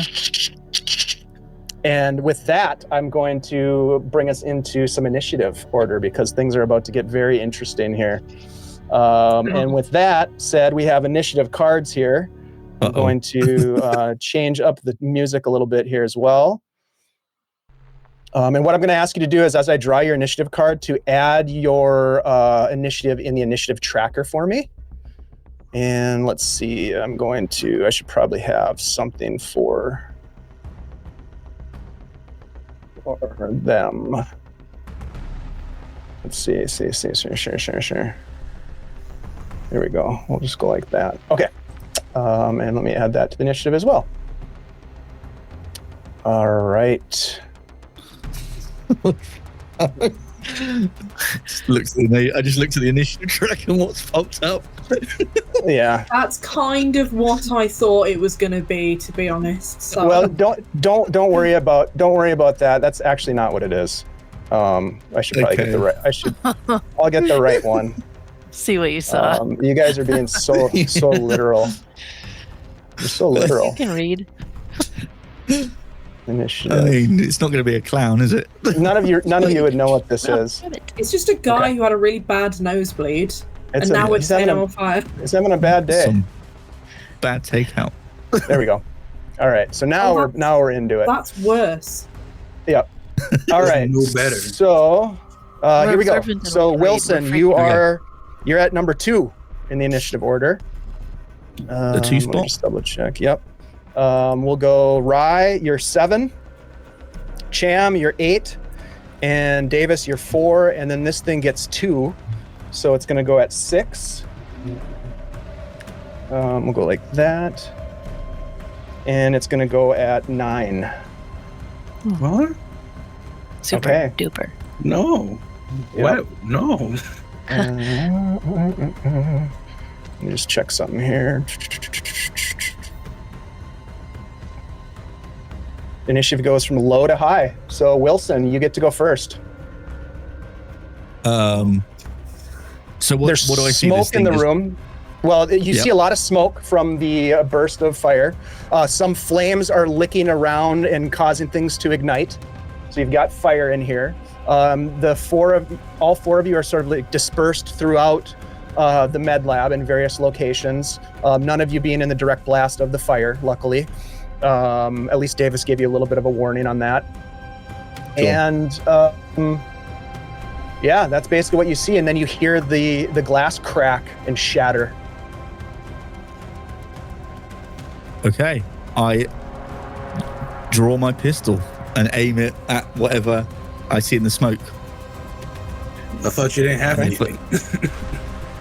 So you get a fast action and a slow action. So your fast action is to draw your pistol. And then there is a list of the actions on the actions tab there. So you can do... my fast action is to draw. Yep, and you can do 2 fast actions, or you can do a fast action and a slow action. It's up to you. Okay. My slow action, I'm just going to fire if I see some... basically, I assume something. I can see a shape in the smoke. Can I? Yeah, you can see a shape, but it is going to have an impact on your ability. So we'll say it's with a -2 to the roll, which means 2 fewer d6s to your roll. Okay. And those are the base dice. Yeah. That doesn't affect your stress dice. Okay, that's fine. I will fire at this what I obscured what I see. Okay, let's get a roll. Give me a ranged combat roll, please. -2 d6s.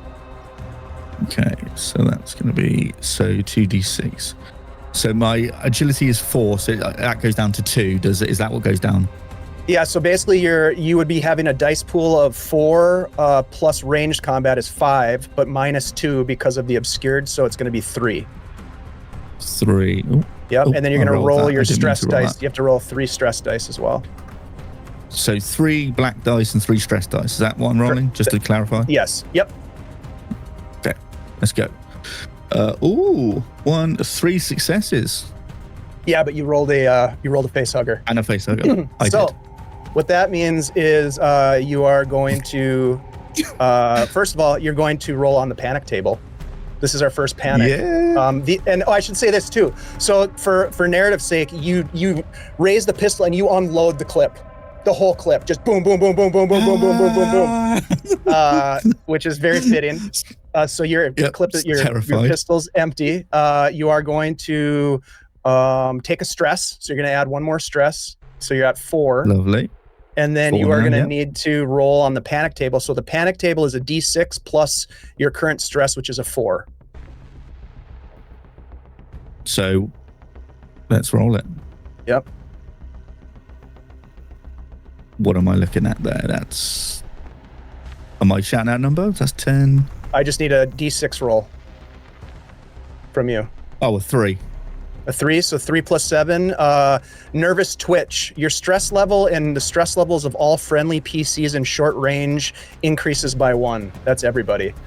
So Sham's up to 5 already. Davis is up to 4. We've got 4 for Rye and 5 for our company man. You just sort of twitch as you just kind of hold the pistol still, you're like pulling the trigger more, and it's just click, click, click, click, click, click, click, click, click. So that's absolutely petrified. Just like hyperventilating as he's click, click, click, click, click. Now, if you had rolled a 1 through 6 as a result on that, it would have still been a successful action, but because it's a 7 or more, it's not successful. So you just fire into this thing, but you're unsure if you hit it or anything. It's just unclear. So we'll jump next to Davis. You're muted. Okay, I'm gonna take another. I don't know how this reload works with my incinerator unit. I have 2 reloads. Okay, so you use 1. So you have to mark off the one on your sheet, and reloading takes an action. So reloading is a slow action. So you still have a fast action. If you're going to reload, which it sounds like you are, you still have a fast action. Yep. Okay. So,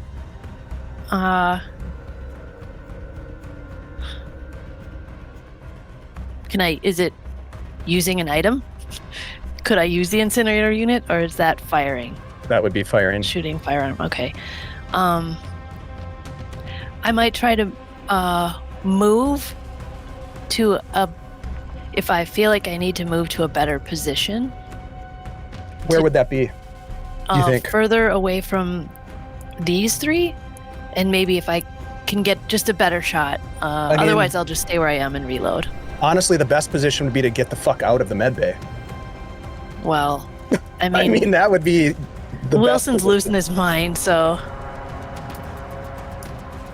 yeah, I'm gonna reload. Okay. Sounds good. And stand my position. Okay, so from the flames that are again sort of like igniting everything that's flammable in the space, the smoke is kind of like billowing. There's some sort of ventilation system that's sucking smoke out of the room, so at least you're not being affected by that, although you guys still have your compression suits on. You can make out this creature, whatever's inside, sort of pulling itself out of this cryopod, and you can see that it has this elongated head and this gelatinous cowl of skin that sort of like wraps around where its cheeks maybe were. It's sort of translucent and mottled gray as it pulls itself out. It just looks like a melted figure. And it is going to take its first action of the round. It is, let's see, who is going to be closest? As long as there's no milk, I'm fine. Let's do this. So Wilson is closest at this point, and this thing is going to make an attack. So the cool thing about this game is that it's an AI kind of attack. I just roll on a table and it tells me what the attack is that this thing does. So I'm going to go ahead and do that. I'm just going to use this dice in my hand because it's easier for me. All right, let's see. Stage. Okay, this thing is going to lash out and it pounces forward. It leaps onto you, Wilson, like a big monkey. Roll attack even. Okay, so I get to actually roll an attack as part of this. So let me bring up the dice roller, and it's an 8 die. 1, 2, 3, 4, 5, 6, 7, 8. That's a lot of dice. It's 8 dice. If the attack hits, okay, let's see. Oof, that's 3 successes, Shiv. What does that mean? So the thing is on top of you. It knocks you to the ground, and starts pounding you into the ground like a monkey. It's just like, Oh, you're gonna take. Let me just double check here. You're gonna take attack hits. You drop your handheld item, so your pistol goes flying across the room. Goes flying. Yeah. I need you to make a panic roll based on your current stress levels, which is a 5. So you take 3. Okay. Oh my god. Okay, so you take 3 damage. And that is to your, if you want to know how much damage you can sustain, it's basically your strength score. Strength is, what's my strength? 2. Yep. So you take 3 damage. That's not good, Shiv. And your body goes limp. Your body goes limp. So good. Musical. Yep. Let's see. Here we go. And you get to roll on, let's see, critical. Let's see, when taking damage. You don't have any armor on, correct? Nope, just my suit. Just my compression suit. Okay. Let's see. You're going to take a critical injury. So I need you to roll 2d6s. And this is, you roll them one at a time, though. And what you're doing is it's going to be like the first number is the 10s and the second is the 1s. So if you roll if you rolled a 1 and a 2, it'd be a 12. That would be the total. Okay, so if you roll a 2 and a 5, it'd be 25. Okay, so I'll roll 1 and then I'll roll a second. Yeah. Yep. So that's a 4. Okay, so 41. 41. You have a broken leg. Oh shit! You cannot run. You can only crawl. So you're down to 0 on your health. It doesn't mean that you're unconscious or anything like that. It just means that you are. You have to take this critical damage. Shape, yeah, you're in bad shape. So you just watch as this thing is just pounding on Wilson. Let's see. It is not a fatal injury yet, but if this thing does another attack on you, it could. You'd have to roll again on the critical table. And when you roll, some of these critical injuries will tell you to that it's death, and then you get to roll a stamina check to see if you die. So, anyways, you're not dead yet. You're just in a really bad shape, and it is now. Whose turn is it next? It is. Why can't I see it? Give me what I want. It's Rye's turn. Rye, what are you gonna do? You watch all this happen. You're muted. It's alright, I just did a scared. Understandable. Alright, so I get slow and a fast action. I think for my slow, I'm gonna shoot my bolt gun, which won't do much damage, but it's something at the creature. Okay. So you're gonna roll your ranged combat. Ranged combat, which is so I'm just trying to find that. It looks like you have no Oh, there we bonus, go. but you do have 3 agility. So you're going to roll 3 Agility. black dice, and then you're going to roll 4 stress dice. 3. Now, also remember that if you don't get any, just so you know, you can push your rolls too. If you don't get any successes, and you don't have, the caveat is that if you have a face hugger on your stress dice, you can't do a push, but you can push rolls to try to improve your chances. You just have to take an extra point of stress to do that. That's the penalty for pushing. So anyways, go ahead. I have a success and no face huggers. Okay, that's a success then. What is the, what's the damage on the bolt gun? That is 3? It is 3, yes. Okay, so you aim at this thing and describe for me how you explode this thing's head with a bolt cutter.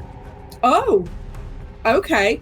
I guess not more than that. I guess it's kind of a, she sees this thing attack John and like, you know, really fuck him up, for want of a better phrase. And happy birthday, Shiv. And excuse me. And she's just like, shit!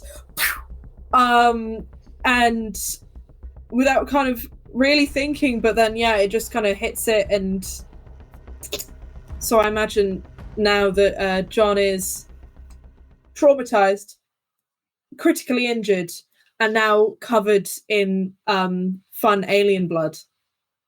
Yeah, you this thing erupts and it sprays this goo all over. It's kind of like a black goo, and it sort of hits the ground, and it just sort of like almost moves on its own volition as it just sort of like moves and finds areas to sink and hide, and it just kind of disappears. There's fleshy parts of this creature, this abomination, that are on top of your companion. Wilson is on the ground holding his leg. And as we come out of the initiative turn, because you've eliminated the threat, you see or hear a knock on the window, and you see someone on the other side of the cryo chamber, and it's this tall individual with tight curly hair, and they look in, and you can see him push a button. They say, "Well, you got yourself into a bit of trouble then, didn't you? Let me get you out of there." And the door slides open, and in come 2 people with fire extinguishers. And they come over and they're like, "Let's get you the fuck out of here." And so they start grabbing you. Some of them grab Wilson. There's 3 individuals that are doing this. They pull you out into the hallway, and they seal the med bay doors. And that is where we're going to go ahead and end Act 1 of this session. And my friends, I would like to thank you for that. We're going to dive back into Part 2 here, Act 2 here in a second. We are going to take a quick break in the meantime, and I'm going to take a look at your personal agendas and find out if you if I think that you leaned into that enough to warrant a story point, which is very nice because it allows you to add an automatic success to one of your rolls. So it's an important thing to have. But in the meantime, awesome. Yes, happy birthday, Shiv. So glad that we are celebrating it with a fun game of Alien RPG. Yeah. A lot of people are dropping into the chat to say happy birthday. So thank you all for cheering on our good friend Shiv, who is still just a young pup, but has gone around the sun one more time. We're very happy for that. So we'll be back in just a couple minutes. Everybody hang tight.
one of the cool things about this game is that there's something called personal agendas, which are role play prompts that really sort of intertwine some of the elements of your classic Alien and Aliens movies, where there are sort of like these sort of hidden motivations and goals that the different characters in the movies might have. And so it helps to sort of build that tension amongst the PCs. So anyhow, that's where we're at. Take a look at those and let me know in the Discord if you have any specific questions. Otherwise, lean in as best you can and maybe you can get another story point. All right, so let's see. Any initial questions here before we jump back into the game? I have one. I'm not unconscious, am I? Even though my health is 0. No. Yep. Okay, that's fine. No, Perfect. you're not unconscious, and there are ways to get some health back. It doesn't mean that your leg's not going to be broken. Your leg is broken. That's fine. You could potentially use being at 0 health. Whether that, yeah. I was going to say you could potentially use some of the equipment in the med bay, as Davis pointed out, to help to mend that leg. But you're not dead. Let's see, recovery. You recover 1 health per turn, which is about 5 to 10 minutes of rest. Okay. And other individuals can, let's see. Other individuals can make a medical aid check, if they have a med kit that's helpful, that adds a +2 bonus. Nice. So there's that, and let me just double check one other thing here about taking damage. There's a lot of this is a very different kind of game from what we're used to playing, but it's got some good stuff. It's got some really good stuff. Yeah, I really like it. Let me just look at. Liking the agendas as a concept. Yes, yeah. Secret, that's really fun. So cool. You're considered, Shiv, Wilson is considered broken right now because you're at 0 health. Okay. You Naturally. are considered broken. So you're not dead. As he You can clutches crawl. a picture of his divorced wife and child that he hasn't seen for years due to his dedication to the job. Mentally and physically. Mhm. Yeah.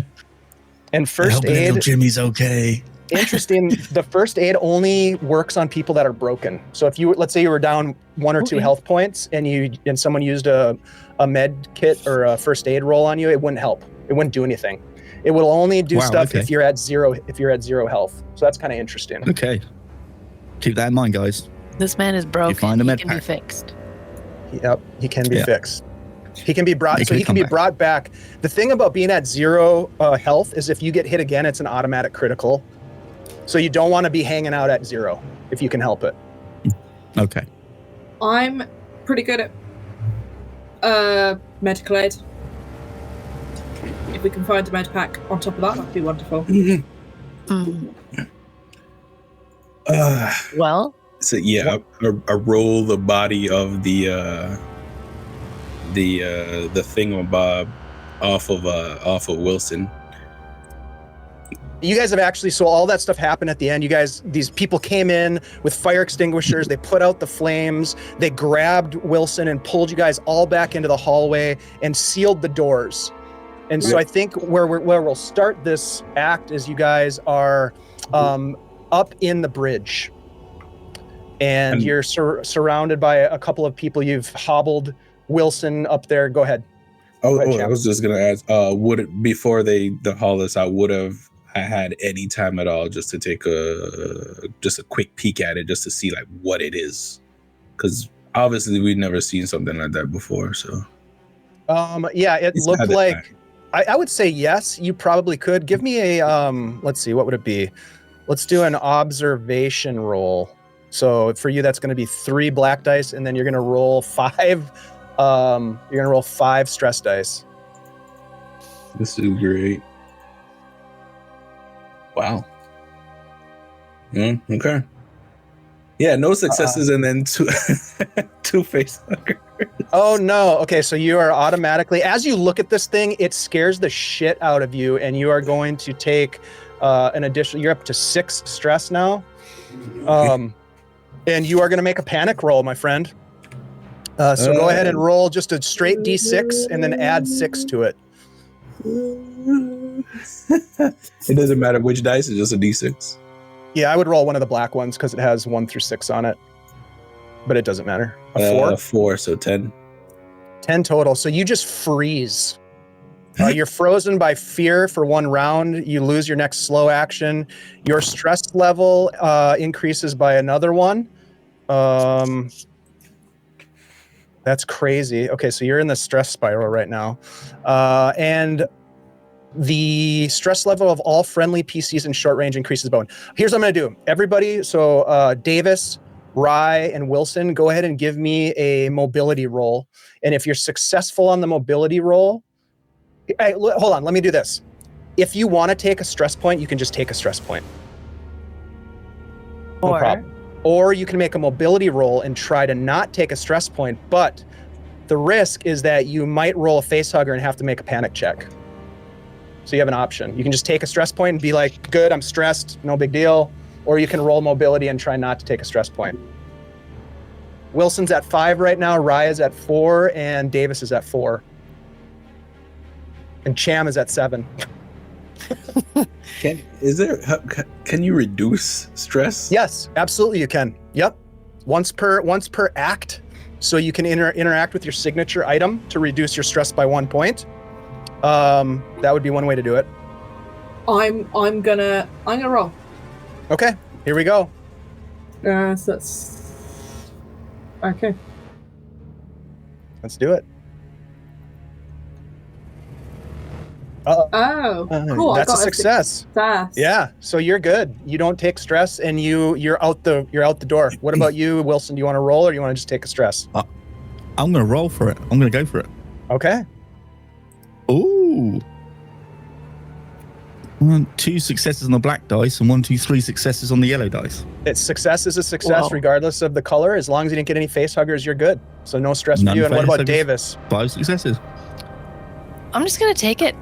Okay. I'm gonna take it. All right. Yep. So you're up to 5 stress. Yep. So you guys will that all happens, and then these people like guide you back up to the bridge and seal the door. And essentially, what you're looking at this point is you're looking at a group of individuals who they look haggard, they look confused. One of them is kind of holding his head. They came out of hypersleep, maybe at a fast pace because of the way that the systems came back online or whatever it might be. You guys all know that when you come out of a hypersleep, it's not an easy adjustment, and they look like they're sort of confused. They had the wherewithal to pull you out of the med bay, which they saved your lives probably to some extent, maybe. But yeah, you see them, and there's what did I say? There's 5 of them. Let me just make sure that's true. One of them steps forward and says, and this is that large individual with the short curly hair. They're built like a brick shit house. Very tall, very thick. They actually have one arm that appears to be synthetic. It's more not really designed to obscure that it's synthetic, so you can tell pretty easily that it is. And you can see that they also have a shotgun that is on a strap around their shoulders. Classic. And they say, "All right, so come clean. Where the fuck are you from then? What company?" One of the other individuals comes forward and puts a hand on their shoulder, and it's a smaller male individual with a goatee and beard. And he says, "Sorry about that. Reed is a little high strung. We're all a little confused about what's going on here." He says, "My name is Johns, Albert Johns. I guess," he looks around, "I guess I'm in charge here. Not that I'm too thrilled about that. Can you tell us anything? I mean, your ship, is it coming back?" I bloody hope so. We don't have any contact with them right now, so we wouldn't actually know that. Just FYI, something happened when we got on the ship. So we don't know. This woman steps forward. She's got short cropped blonde hair, and she says, "There's one thing for certain, is that we need to get out of here. or get things back online so we can get back to, I don't know, Anchor Point or somewhere. There's really important samples aboard the ship, as you now know, and they're going to be extremely valuable to the company. And when I say company, I mean Wayland Yutani. And she looks around. She looks over at Wilson. Wilson, do you have any sort of branded logo wear? I would probably have. I've got like my access card that kind of has my credentials on it, and he just like holds it up like.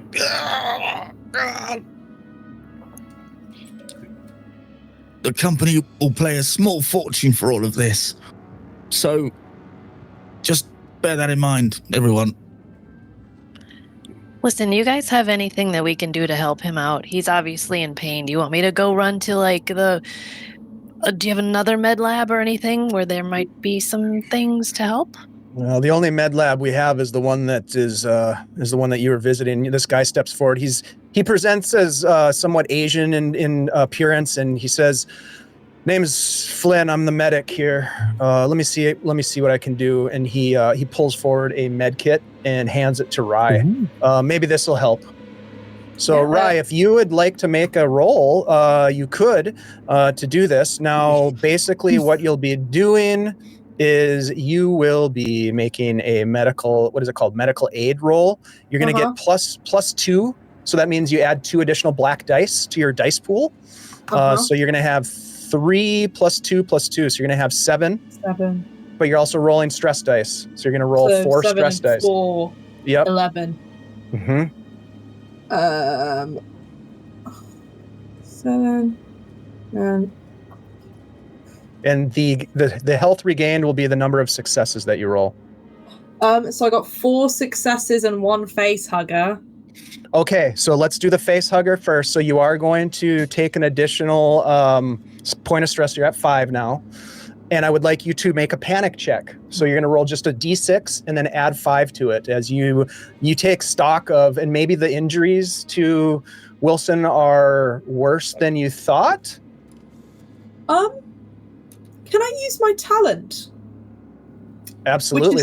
Tell us what it is. It's the long haul. You've seen it and done it all before. Nothing surprises you anymore. Once per act in cinematic play and once per game session in campaign play, you may ignore all face huggers from a single roll. Bravo. I'm going to reduce your stress back down to 4, and you have an automatic success on this. And how many successes did you roll? Was it 4? 4.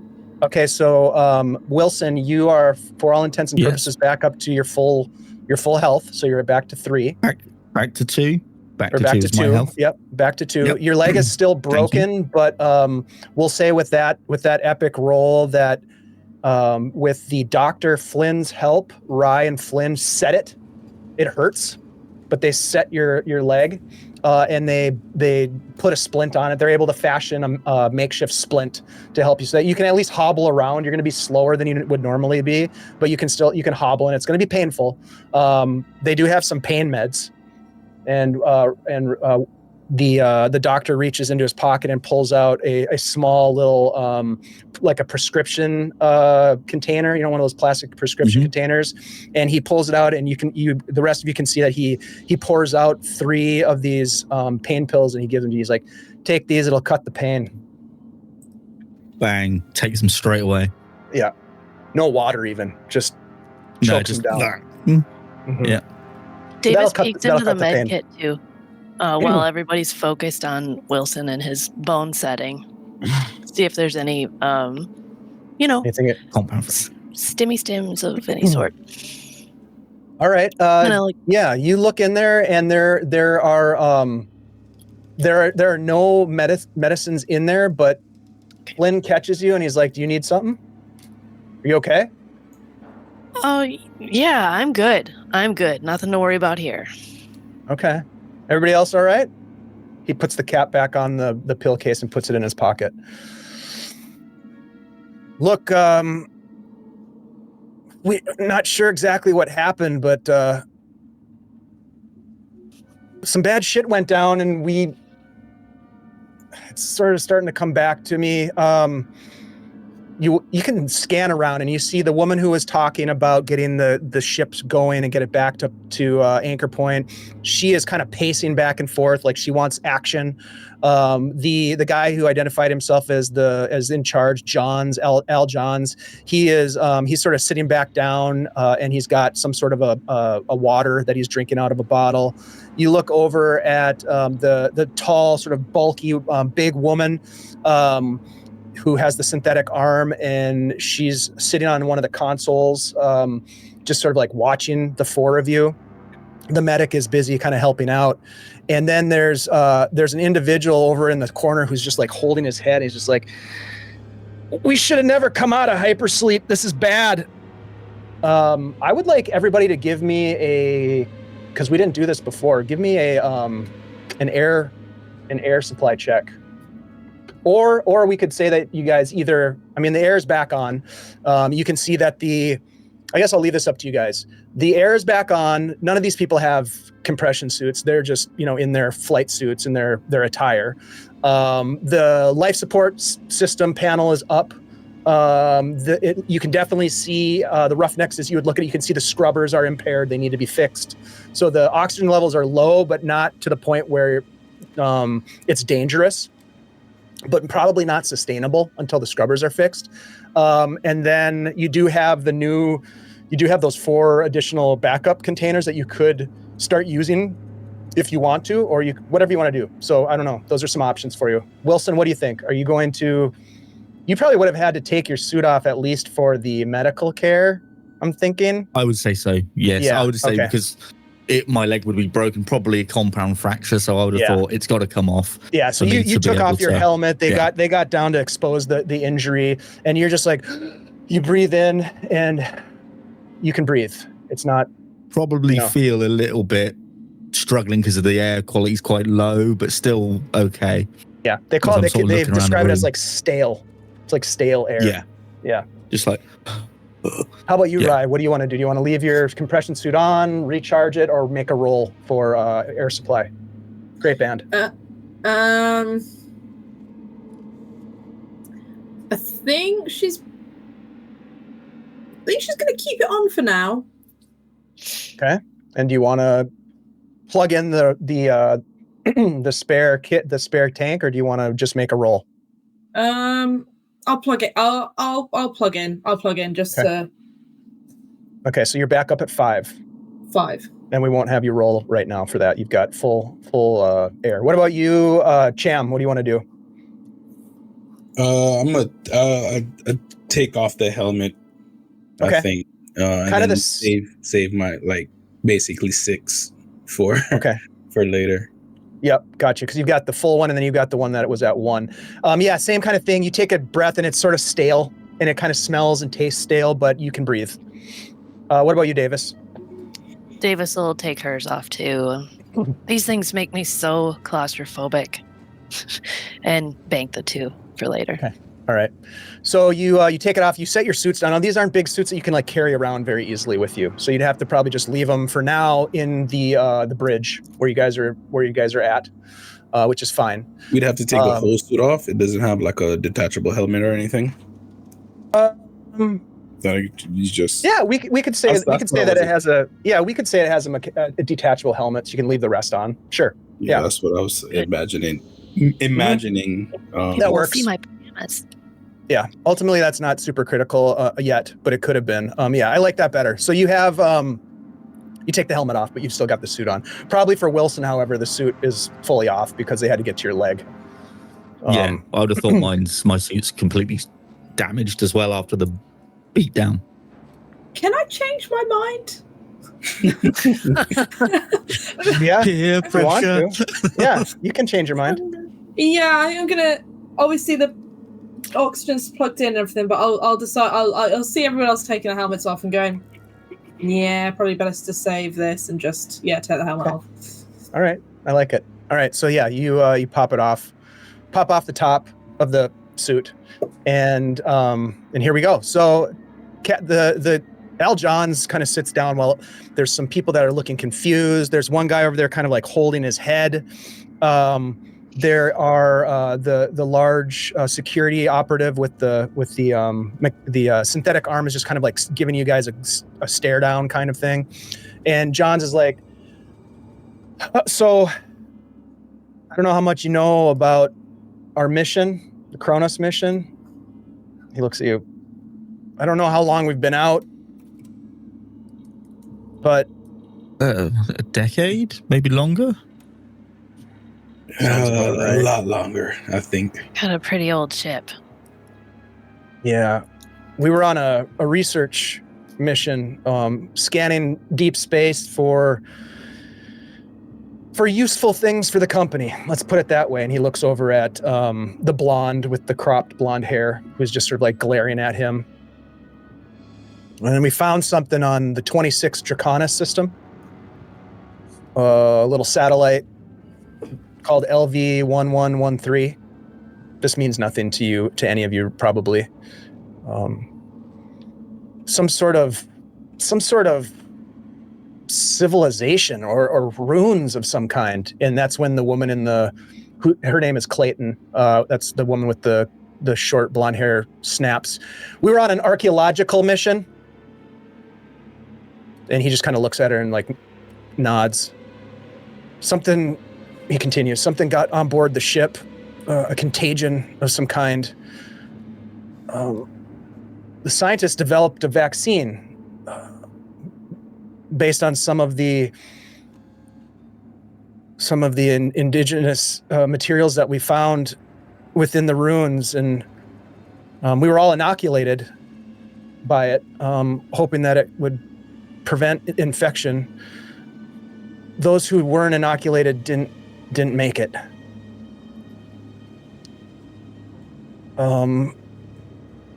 It might be good for you to... He looks at you as you've all taken your helmets off. I don't want to raise any alarm, but maybe, and that's when you start to hear from off on the side in the bridge, you can hear this, ah! Ah! And you look over, and the guy who was holding his head, he stands up, and his body just goes rigid, and he's like holding his head, and blood starts to pour out of his eyes and his ears. And hold on, let me get to this. There's a description because it's fucking badass. On one leg, I'm like, someone fucking deal with that. Can I change my Somebody mind deal again? with this. Yeah, right. Where is it? Oh, Can it's I right get here. in Davis's suit? So you watch as blood starts to seep out of this guy's nose and ears.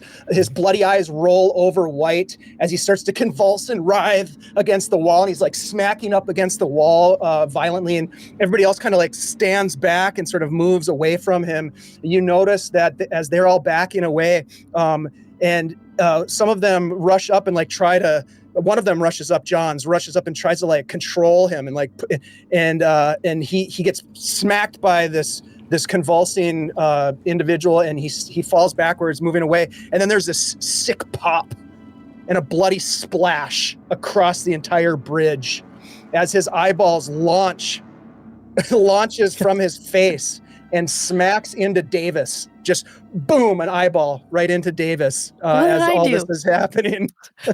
I don't know. You were laughing first. Stood there. And funny. And then it bounces across the floor and rolls under one of the terminals. As you guys pause, trying to kind of see what's going on, there is this slender, gore-covered arm that reaches out of his empty eye socket, reaches around and begins to tug at his distended mouth as he's just like, grabs onto his mouth, and these spindly white fingers yank his teeth back, breaking his jaw. He stops making any sound whatsoever at this point. And the flesh begins to tear from his face as his skull cracks, his jaws peeled back. And you guys watch as this creature starts to slither out, this kind of translucent creature slithers out of his neck hole. Okay. and is pulling itself out. Somebody yells, "Kill it! Kill it Yeah, now!" can I shoot And it? hold on a sec. This translucent white thing drops down onto the floor in front of you in just a pile. And then you watch as it starts to slough off this placenta-like covering as it tears its way through this sack, and it stands up on all fours. It looks like one of the things that you saw in the sample jars in the med bay, Davis. And it shakes like a dog. It sends brain matter and blood flinging across the bridge as this thing sort of like pulls itself up and looks towards you guys and crouches. Now, I would like you guys to. We're going to get into initiative order again. So here we go, and then you can do the thing that you want to do in the initiative order. Is projectile vomit a slow or fast action?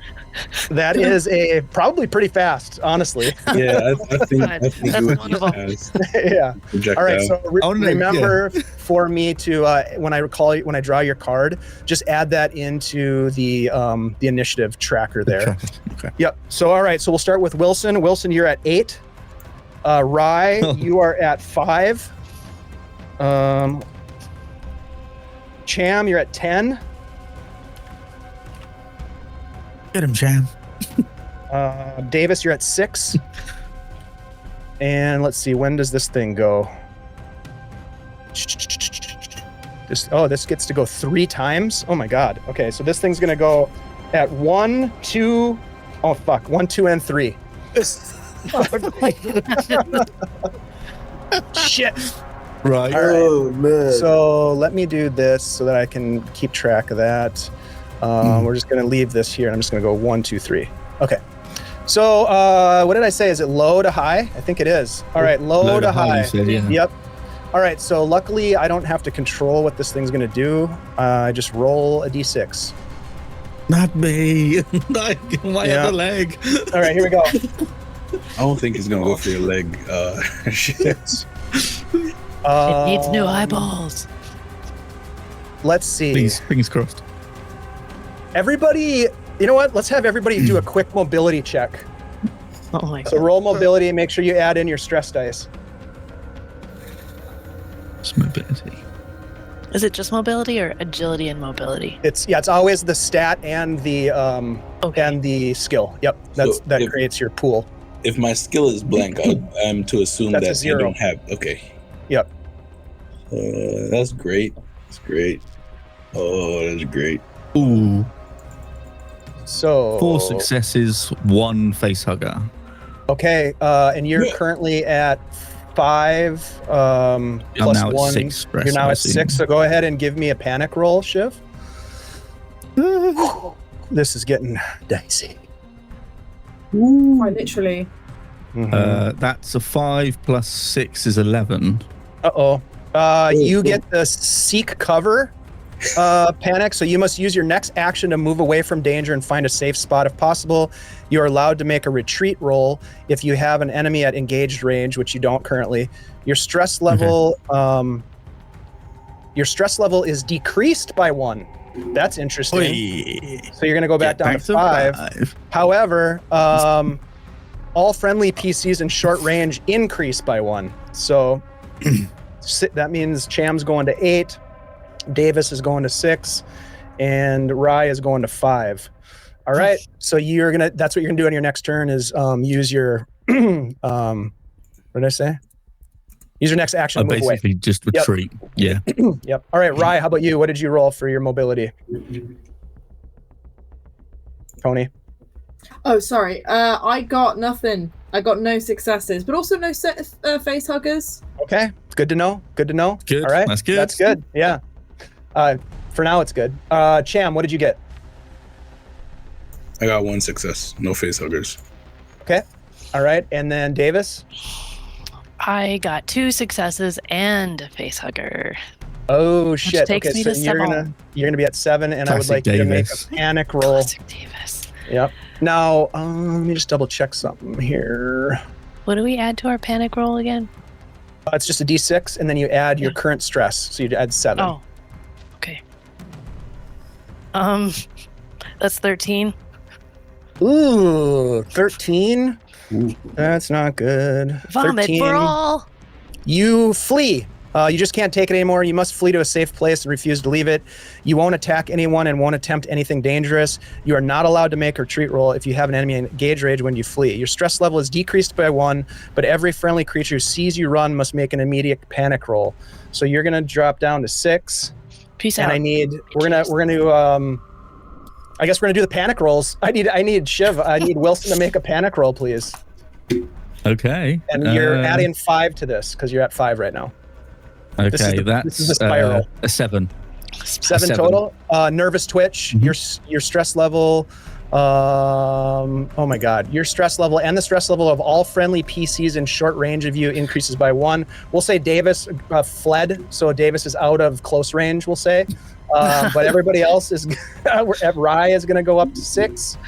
And Don't throw me up here. Yep. On 6. Well, yeah. Then we're going to get a 9 for Sham. And Okay. Shiv, your stress level goes up to 6 as well. Okay, fantastic. Just get rid of it. Rye, I need you to make a panic roll, D6 plus 6. This is crazy. Oh. Okay, so I got a 5 plus 6, that's 11. 11. You also have the seek cover. So you are going to use your next action to run and find cover. Your stress level goes down. That's good news. Oh. However, the stress level of all of your, this is crazy, the stress level of all of your companions goes up. So we're in double digits. Oh, sorry. For Cham, Davis is outside of that, and Wilson's going up to 7. This isn't fair. This is crazy. Just this is standing crazy. there losing your mind. Yep. All right. Sham. I don't even remember what we were doing. Mobility. Panic roll. Thank you. So you're adding 10 to this. God, this is getting real. Yeah, I'm starting to sweat. Yeah, same. Good job. I rolled a 5. A 5 total? Or no, 5 plus 10 is 15. This is not good. Catatonic. You collapse to the floor and cannot talk, move, and you stare blankly into oblivion. So you guys watch as people scatter in all directions except for Cham, who drops to the ground and just almost as if they were just shut down, like a computer being shut down. They're just staring up at the ceiling. That was just the first turn. That was just the first turn in the initiative, wasn't it? It's only just begun. Yeah. Yeah. You're on the ground and that little thing's running. So this thing gets to go again. That was its first turn. So now we're at the second turn.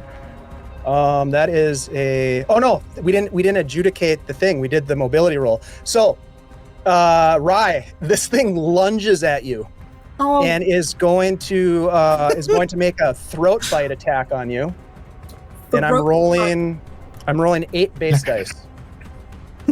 Oh no! I passed my mobility roll just to fall down because everybody ran away. That's great. You are going to take 1 point of damage as this thing bites into your neck, Rye. Cool. It automatically inflicts a critical damage, number 61. Jesus. Where is critical damage? There Does that mean that I miraculously stop being panicked or my stress goes? That would be lovely. Critical damage. Where is it? Yeah, only it was that easy. Because you die. Yeah. Yeah, I don't take this stress anymore. I'm without a corporeal form. There we go. 61 is ruptured jugular. Oh, This is fatal. This is a fatal roll. You are bleeding profusely out of your jugular. You might not make it. You're not dead yet, but you might not make it. Honestly, more hopeful than I thought was going to be for something jugular. So I'll take it. Okay, but this thing gets more attacks, unfortunately. So, it is going to. This is how this game works. A 3. All right, a 3.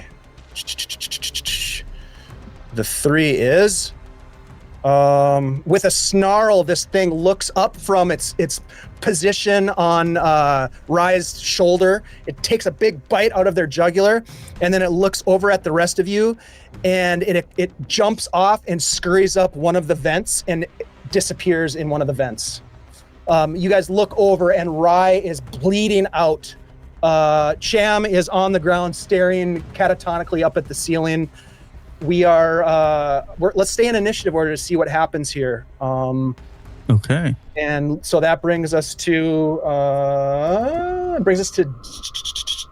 Rye. It's your turn. What are you gonna do? You're gushing blood. You're starting to lose consciousness. Things are starting to turn white. Your range of view is getting smaller and smaller as warm blood is billowing out of you.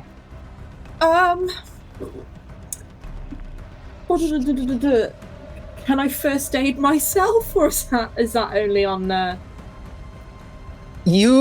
would say probably not. Yeah. With this, you're gonna need someone else to help you. Oh, I'm gonna use my slow action to give orders as much as I can to the room. Just help me. But like more disgusting and gurgled and yelly. Okay. Yeah. Do this for me if you want to. This would help you if you succeed in this roll. You don't have to make this roll if you don't want to. But you would do a command roll. Okay. So it'd be three base dice because you don't have anything in command, but you do have empathy of 3, and then 5 stress dice. Okay, so 3. Again, you don't have to make this roll if you don't want to, but if you were to succeed on this roll, it would help you with being able to command somebody to give you aid right away. I'm gonna roll it. I mean, the trade-off is that you might roll a facehugger and have to make a panic check again, but that's okay. Go ahead. That's true. I'm assuming story points don't reverse facehuggers, do they? They don't reverse facehuggers, but they do give you an automatic success. You want to use it for an automatic success? If I don't roll this, what are the risks behind it? Just as a, does it just mean that I've got to wait longer and potentially? If you're successful with this, there would be a bonus to the roll that someone's going to make to help you. Does that make sense? They would get a bonus of +2 dice on their medical first aid check. That's pretty significant. That is pretty significant. Oh my god. So you could use your story point. You don't have to roll. You just use your story point to succeed, and then you'd get, or you can bleed out, or you can roll and see what happens. Those 2 options. I think I'm going to go with the story point, if I'm being honest. Okay. So you use your story point. You give the command to help as you're bleeding out, and we'll say out of turn order that the let's see, it would probably be because dude's face just exploded.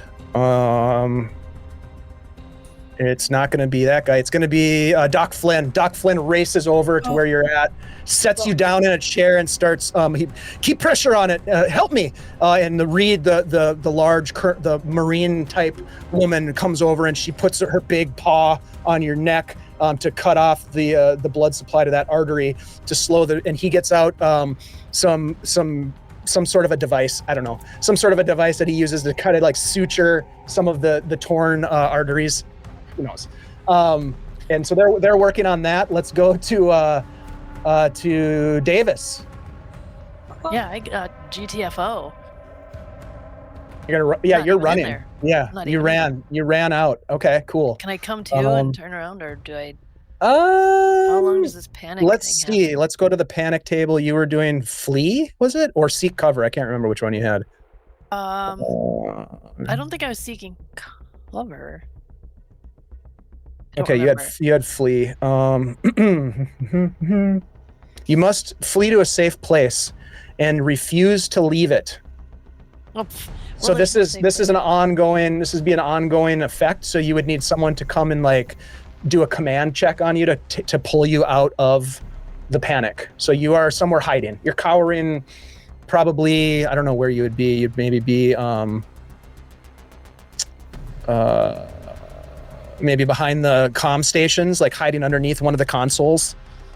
Can I be under there taking one of my last pills? Absolutely. Yeah, you're just like panicking. You're like panicking, trying to pop the top off of the lid, and it drops and like rolls across the floor, and you like dump it out. How many pills are in there? You know, it doesn't say. I would imagine like 2. Roll a d6. Okay. There's 1. Okay, you pop the last one and just chew it up and swallow it, and you're just cowering. But that does bring your stress down by 1, right? Because that's your signature item. Yep, it is. Okay, that's awesome. So you're back down to 5. But it's an empty pillbox now. That's right. But you know where there's more. All right, so that's Davis. Wilson, how about you? Pop along. I scurried into cover as well. I think I hit so I'm in cover as well, scared, petrified.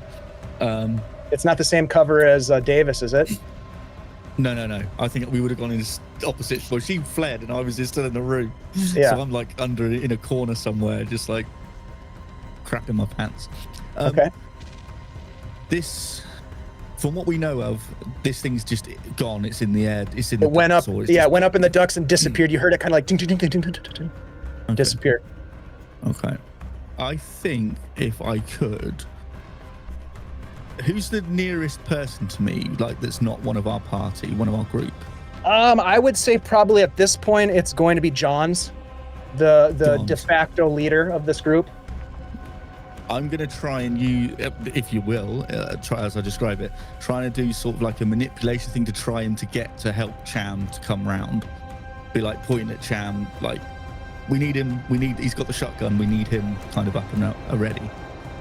All right. What did you have the flee or did you have the seat cover? Do you remember? I had the seat cover. You must use your next action to move away. So it was only your next action. So once you feel like it's, you use your next action to hide. Yeah. We're playing a little loose right now with the initiative order because you don't have an immediate threat. I just wanted to see who was going to help Rye mainly. So I would say yes. You're able to go over to Cham, right? And Cham is catatonic. So if you want to make a command roll. Now there is a danger here, of course, always with a roll that you could panic again. That is true. Yep. That is true. But that's really the only way to get him out of this catatonic state. Okay. I don't have anything command, so it would just be my empathy. That would be it, and plus my stress. Yep. So you have 7 stress dice plus your empathy, so that gives you a handful of dice, but a lot of opportunity for a face hugger. I'm going for it. I think we're going to need Cham up and about, so I'm going to roll for it. I'm going to go for it. All right. Gutsy move, Wilson. 1, 2, 3, 4, 5. Let's go. Oh, that's not good. 2 successes and 2 face huggers. Oh, no. All right. So you're going to gain stress. Yeah. This game is fantastic. You're going to get... trying to like... Cham. His eyes are open and they're sort of rolled back a little bit. And he's just kind of like I said, almost like he was just shut down. Give me a panic roll, Shiv. That's going to be a d6 plus 8. Okay. That's a 6. So 14. That's not what I wanted. Oh, no. All right. So berserk. Yeah. You must immediately attack the nearest person or creature, friendly or not. You won't stop until the target is broken. Is that Cham then? Since I'm like on him. I would say you're probably just to make it sort of realistic, you kind of snap. You see that you need your companion back up. You race across, and in the process of getting to Cham, we'll say you kind of go berserk, right? So you're not attacking Cham, but you're probably attacking maybe John's. Even John's tries to hold you back. Yep, and you just turn. My way. Yep. Go ahead and give me a close combat. Ooh, that's just gonna be a straight 2 because I've got nothing in that. And your 8 stress. Yep.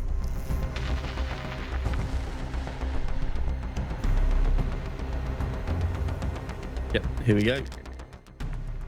Ooh, 2 successes. And no face huggers? No facehuggers. Okay, so you deal a point of damage to this guy, and you also get to do a stunt. So go to the skill stunts tab and look under close combat, and you can remember you're berserk. Oh, okay. So what I'm going to do. This is close combat, yeah. So Yep. I'm going to pull a weapon from. Pull an item or weapon out of your target's hand if he's got a weapon on him. So Let's if it's see. not in his hand thematically, if I can see like a pistol, I'll You know what? grab the pistol. He from has him. Yeah. he has a pistol. He's got a M4A3 pistol on him. So basically what I had before, which I've lost, I just pull it and I go, get out of my way, Johns, and then put it under his chin. Okay.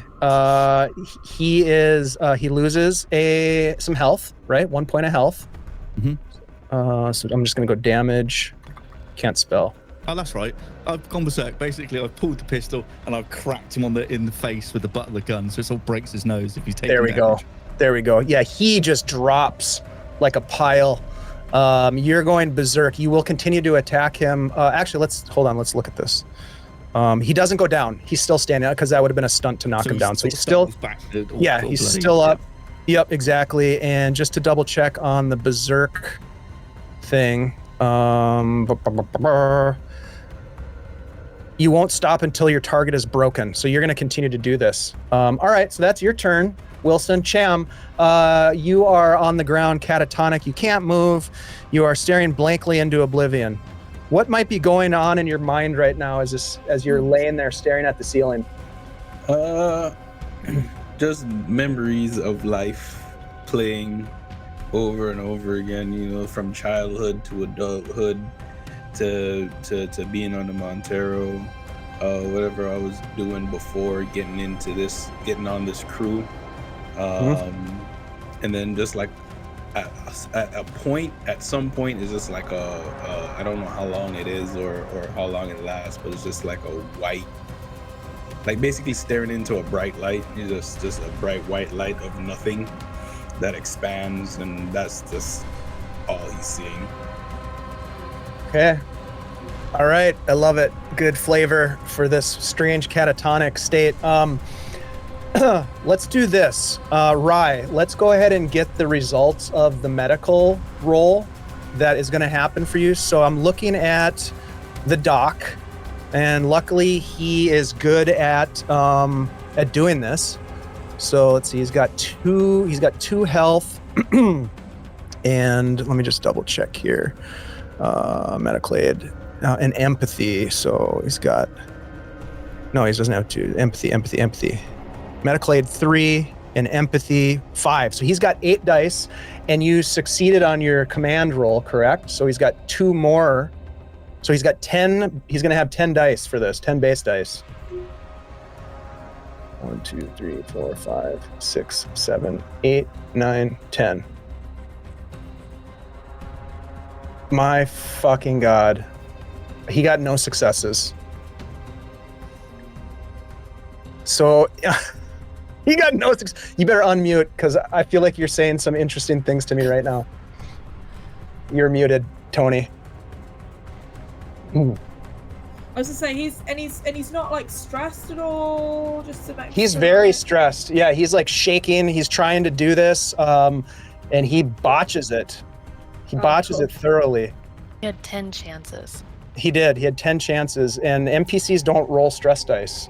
So, you know. That's what I was like, there's no stress dice, no any other chances. No, unfortunately not. Let me just look at something else here. Yeah, that sucks. Throat bite, Doctor can't even do anything. Oh my God. Yeah, this is not good. So he's going to have one more chance to do this on you, and then you're dead. Even if he is a doctor. Yep. This Even guy's if he is a Got doctor. my fucking eyes on you, Flynn. All right, so that's the top. We're back to the beginning of the order. The creature is gone, right? So we're not too worried about that creature. But as you, Wilson, as you crack you crack John's over the face, In the face. and you watch as he sort of like recoils back, and he just sort of like freaks out. He just, what the fuck are you? Ah! And he starts to like just herky jerky, just kind of come at you. His body like making strange strange jerky motions, and he is going to come back and make an attack at you. Ooh. Oh my Oh god. shoot, it's gonna be Can I use my talent personal safety at this moment if he's attacking me? Absolutely. Tell us about in the that. interest of the company, always come first, no matter what, and you represent the company. That means your own safety is paramount. Other crew members are expendable. If you're attacked or otherwise end up in a fatal danger, and if another PC or friendly NPC is within short range, you can make a manipulation roll, straight roll not opposed, and does not count as an action. If you succeed, you see the threat coming and find a clever way to make the other character suffer the attack or hazard instead of you. I want you to be able to use this because I love this talent, but you are berserk right Me now. too. So Yes. what do you think would be a good way to reconcile those two things happening at the same time? I think, looking at this, what I would imagine in this sort of situation, he's coming at me. Who is the nearest person to me? Because what I would do is, if it's, say, one of the other guys, like the dude with the synthetic arm or whatever, what I would do in a berserk, as well as being personal safety, pull that guy in front of me, so Johns attacks him, and then as in a berserk, either shoot Johns or hit him and knock him out. Okay. Give me a D6 roll. We'll determine who's closest to you right now. Okay. That's a 6. It's actually the agent, Agent Clayton. Okay. Yeah. So what are you gonna do? Yep. So what are you gonna do? I'm pulling Highlander rules. So they can move along. So Yep. as he's coming at me, I'd quickly turn, grab her by like her shirt or collar or whatever, and just jerk her into the path of John's attack. Yeah. So as she hits him, using her as like a human shield, and then in my berserk range, I'll either fire at him close range, or I'll just bludgeon him with the butt of the gun, whichever is more thematically. Did you? Oh, his gun. Yeah, that's right. Because you pulled his gun out. Yeah. Okay. Yeah. All right. So, does it say if that talent requires a short or long action? It says does not count as an action. Oh, perfect. All right, cool. So you will still have you will still have your action. Roll, though. Oh, you do. All right. So Yes. manipulation roll plus yeah, plus. Let's do that. Give me a manipulation roll. Okay. So that's You're gonna have 8 black Each of dice and 8 those. yellow. I believe. Yes, I will. Here we go, guys. Oh, that is Holy shit. 5 successes. And no face bursters or face huggers. No. Okay. Yeah, no problem. You absolutely succeed on the manipulation roll and throw her in the way of this thing, which is attacking. So this thing is going to make an attack on Clayton. And you watch, the rest of you who can see this happening and everybody else, you can see that the Marine is slinging the shotgun across and like pumping a round into the chamber. And this Captain Johns, his like skin is like sloughing off as he's shaking. It's almost like he's shaking his skin off. And it's like sloughing and dropping to the ground. You can see like this gelatinous cowl sort of oozing up out of like unseen holes in the skin around his neck and over his head. This sort of like translucent goo, and he is going to make an attack. Let's see. I just roll a d6. I love this. I don't even have to do anything else. Here we go. A 1. That's all right. So he just makes this loud howl of fury. Everyone in short range must make an immediate panic roll. So I'm going to say that's probably me. Wilson. Probably not Sham, probably not Davis, and probably not Rye. It's probably just Wilson. So Wilson, go ahead and make a panic roll. Like that close. Yep. So Okay. D4 or D6 plus 8. 5 plus 8. 5 plus 8 is 13. 13. Yep. Flee.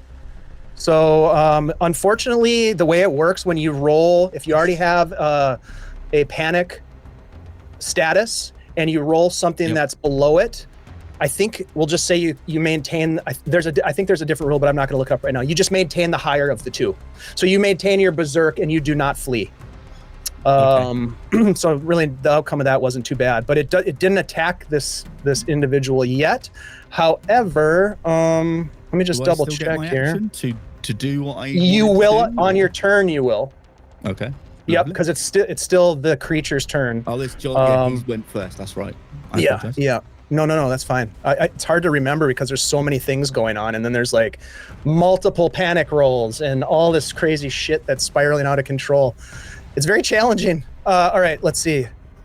So let me just see how many. It gets another attack, so it's going to make another attack. This time it is a fist strike, so it pummels. Let's see. Roll for attack with 10 base dice. Damn, it is going to take a smack. Here we go. Reroll. It smacks Clayton and gets 1 success. So Clayton is going to take 1 point of damage. Yep, damage 1. And that is its turn. That brings us to Rye. You are still bleeding out. Let's do this. Let's do the medical aid roll this time again for you. This is where you live or die. So what did we say it was? It was, let me double check. It was empathy and first aid. I think it was close to that. Let's see, where is the doctor here? It was empathy, which is 5, medical aid, so it's 8 plus 2 is 10. So go ahead and roll. I'll let you roll it this time, Rye. 10 black dice. So does that mean that because then I'm in control of whether or not I die and not you? Yes. I don't know. It's not my fault. It's no longer my fault. Yep, cool. Exactly. You know what? Respect the hustle. Respect Thank it.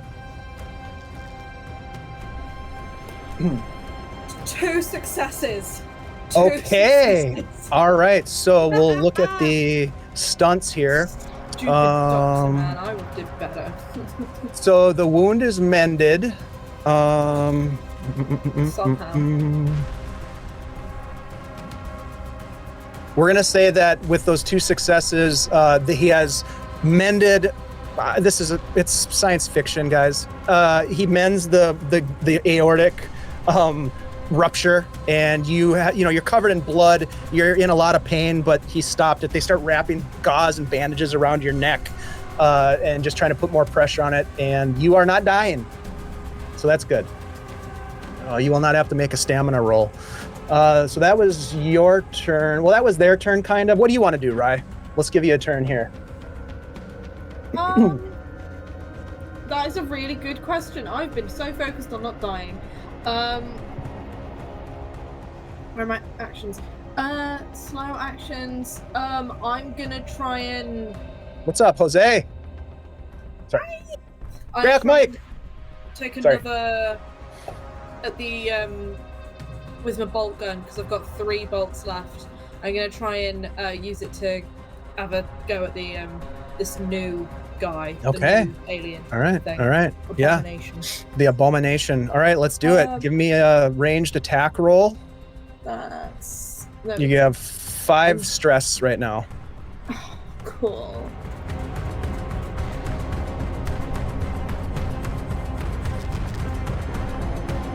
Ooh. 2 successes. Okay, so you hit it for, what's the damage on a bolt gun? 3. 3. You hit it for 3 damage. Wow. Let me just check and see what that means. Okay, so it takes 3 damage. You also got a second success, so you get to do a stunt. What's your stunt? Ooh, it's on ranged combat.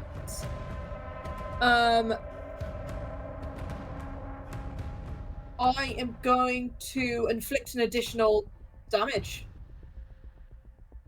on the thing. Okay, so does that? I'm just curious. Does that mean one more? Does it say 1 more point of damage? Is that what it says? It says inflict 1 additional damage. I assume that's damage point. Can be chosen multiple times. So I think that's okay. But yeah, yep. it just says inflict 1. Yep. So you did a total of 4 damage on this thing. Yeah. Very nice. Very nice. It doesn't go down, but it takes the. Where do you hit it with the bolt? I'm gonna aim at the head, but obviously, physically, that's impossible to shoot it in the head and it not die. So it'll just miss. Maybe gets it in like the shoulder or Yeah. the chest or something. You hit it like in the upper torso area, chest, and it doesn't even sort of register this thing. It doesn't seem, it's not giving off like human emotion vibes at this point. This Albert Johns is not Albert Johns anymore. Okay, Rye, good turn. Do I have another? Well, you have a fast action, right? Yep. I think I'm gonna seek cover because it's scary. So I will continue to try and seek cover somewhere. Okay. Yeah. Absolutely. You can do that. That's a fast action, I imagine. Yes. Okay. Very cool. All right. So that is your turn. I'm also going to give it one of these. What this guy is. Which I don't know if that's a free action, but I'm just going to get one of them. We'll call it a free action. Always a good idea. All right. Davis. Whew. What do you want to do, Davis? I mean, what can I do? I'm still panicking. I've taken some stims, so I feel a little better because I've got my fix. Yeah. But I think I can only get out of this by somebody commanding me, right? I kind of forget which one you had. If that's the case, I had the flea. Yep. So okay. If that's the case, coated in my own vomit, eating a stim pill, dry swallowing it, and sitting under the command table. All right, I'm gonna say this. Read the Colonial Marine with the prosthetic arm and the shotgun is like stumbling back, kind of looks down and sees you cowering and just grabs you, says, "We got to get the fuck out of here." Reaches down and pulls you on you. I'm gonna have them make a command check on you. I'm gonna have you roll it for me though. Let me just pull up their stuff. This is Reed. Reed is going to be good at command, I would think. Nope, they have 1 for command, and then what's the command is a empathy. So 1 for command, and empathy is 3. So they're going to roll 4 black dice. Go ahead. 2 successes. Very nice. Okay, so they snap you out of your sort of panic, and then for skill stunts, let's just look at that. Command skills.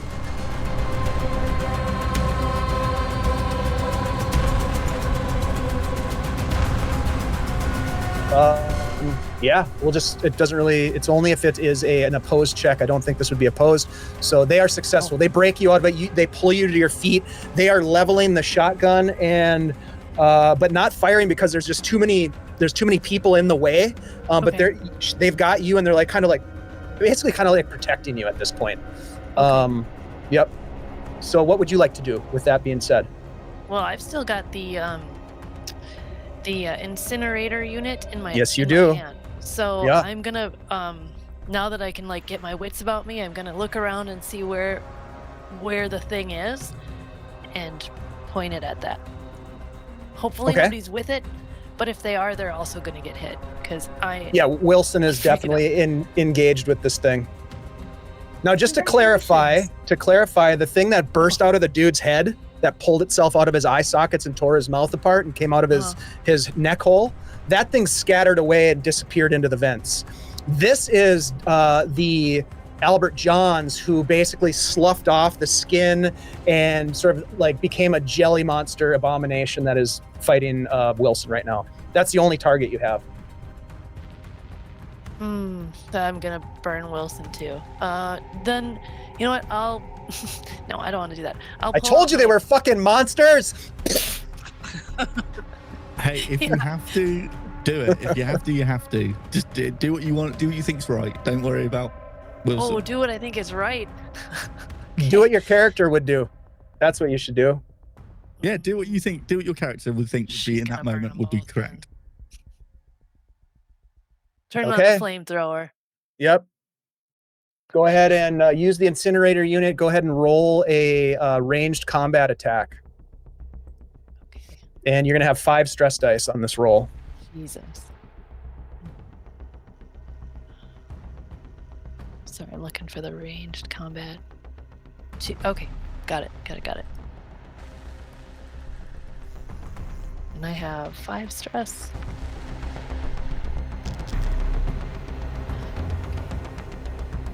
That's 2 success.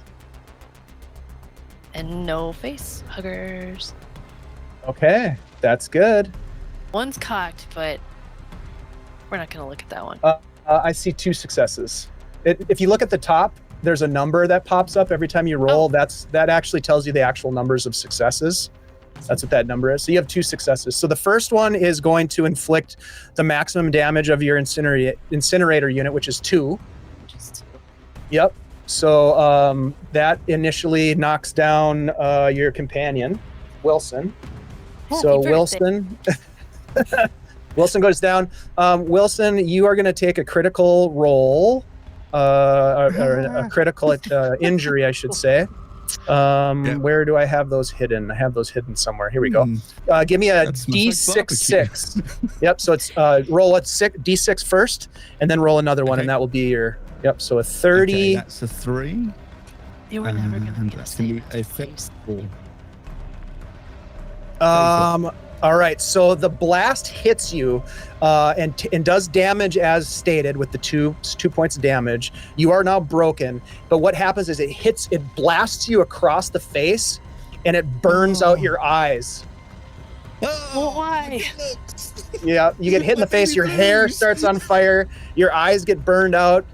So effectively, you're blind at this point. Your skin is completely melted on your face, and you drop to the ground. And this thing just kind of turns towards Davis, and that is your turn, Davis. Very good.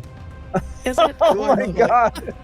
Do I No, I'm not gonna. No, I'm not gonna waste anything. Wait for my turn. Wilson, you drop to the ground. You have 0 HP. You're not unconscious though, but your face is burned to a crisp and you can't see. What do you want to do? Happy birthday. Yeah, happy birthday. So ashamed of my actions. Let's just say. I would, in this brief moment of like terrible person, I feel Shelley. this heat and see this. The last thing I see is this fire engulf me. Is I will just fire into the random direction that I last saw John's in. Okay. All right. I like it. Well, let's say it's at a -2 penalty. So add up your ranged combat dice and subtract 2 from that. So the service pistol says I get a bonus of +2. Does that like negate that minus? So that 2? will negate. Yep. So that'll be yep. Okay. So Even it's Steven. just ranged combat is a And 5 stress. plus my 8. Yeah. Yep. So, Here we go. The scene is awesome. It's so good. Ooh, that is 2 successes with 1 face hugger. Oh no! All right, so you're you bump up to 9 on the stress dial. I need you to make a panic check. D6 plus 9. Okay. Good lord, you guys. Here we go. What? Here it comes, folks. That's a 1, so that's a 10. 10 total. You just again, you're just like you raise the pistol and just unload. Yeah. Click, click, click, click, click, click, click, and then you just freeze. You're frozen by fear for 1 round. You lose your next slow action, basically, is how that's going to play out. That could basically, I'm just in the dark now. I see nothing. I just like. Now you do still have a fast action. What's my fast action? Now you can't run probably because you're broken, so you could crawl. Yep. If you wanted to move, you could crawl. I probably wouldn't know that. I was going to say, is John's actually in front of me? I mean, you think so? As a fast action, then can I try and grapple him? I would say no because you're broken. No, and you're blind. Okay. I would say I'm trying to look at the actions here. You could crawl. You can cower and kind of try to block an incoming attack. Okay, I'll do that then. I'll block because I don't know where anything's coming from, so I'll just try and block anything as best I can with like just any noises. I'll just be like trying to use the gun as like to block anything coming my way. All right, that's Wilson's turn. Cham. No, was that Wilson's turn? Or it was. Yeah, Cham, it's your turn. Yeah, that was my turn, yeah. This is so confusing. What can I do? I'm still catatonic. Let's say that someone comes over to you and is going to do a command check. Let's see, who would that be? Who's left? I want to get you back into the game here. That would be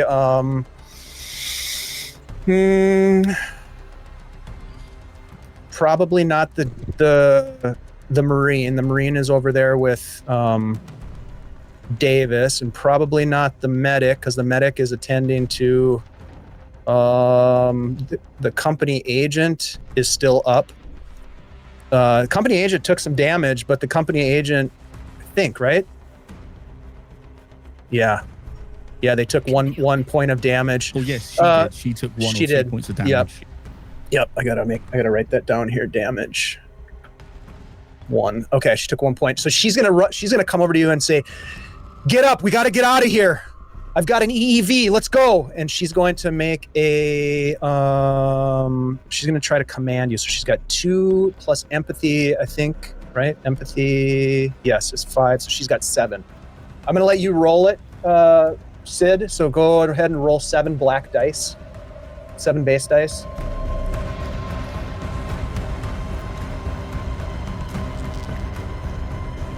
Cool. Uh-oh. I've gotten one. You have a story point. Oh, I do have a story point. But do You want to use it? Sure. Yeah. I mean, you're not doing anything right now. You might want to use I it. was just hanging out. Sure. Yeah. All right, Sure, I'll so- use it. All right. So she succeeds. She shakes you out of the catatonic state. What do you want to do? You can get up, which is part of your action. So that would be that's a fast action. You still have a slow action. Or another fast action, because you can do 2 fast actions if you want. So okay, so I blink to consciousness, and I look over, and what do I see? You probably catch the tail end of this huge blast of flame. There is a creature howling that was once this Albert John's. There is Wilson is on the ground, like cowering, and you can see over on the side that Rye has and the doctor they're like trying to get Rye and the doctor are trying to move towards the door. And then the Colonial Marine and Davis are sort of standing in between the door and the abomination. It's basically a shit show, is what you see. Can I roll over instead of getting up and just try to blow the knee off of this Yeah. Wilson? growler? Oh. No. Yeah. You can keep your. Yeah. You want to just instead of getting up, you want to shoot a firearm. Yeah, just roll over. And I mean, you can do both. You can do both, because getting up is a fast action, and shooting a firearm is a slow action. So you could do both. You could get up and shoot if you want to. Yeah, like coming out of the stupor and seeing, that thing. I think the first thing would just be I should just shoot this thing. Okay. I will say that you'll have a disadvantage from being on the ground. It'll be a -2 dice.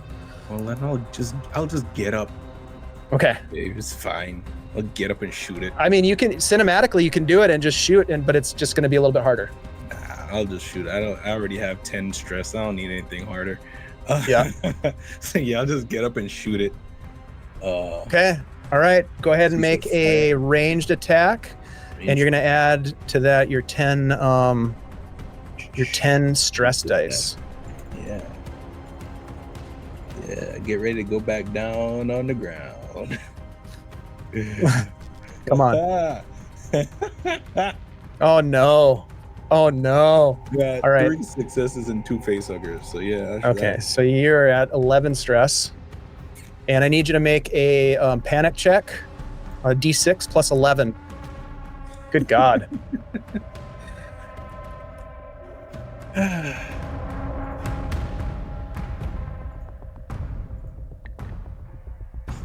Yeah, I'm going back down.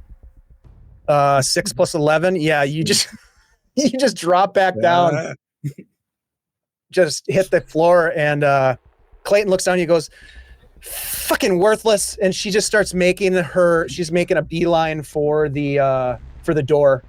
That brings us back to the abomination. This thing is going to make, I think, an attack on Davis, And let's do this before it gets a chance. I'm going to have Sid, I would like you to roll this check for me. This is going to be a shotgun blast from Reed. So let me find out what that's going to be. That's going to be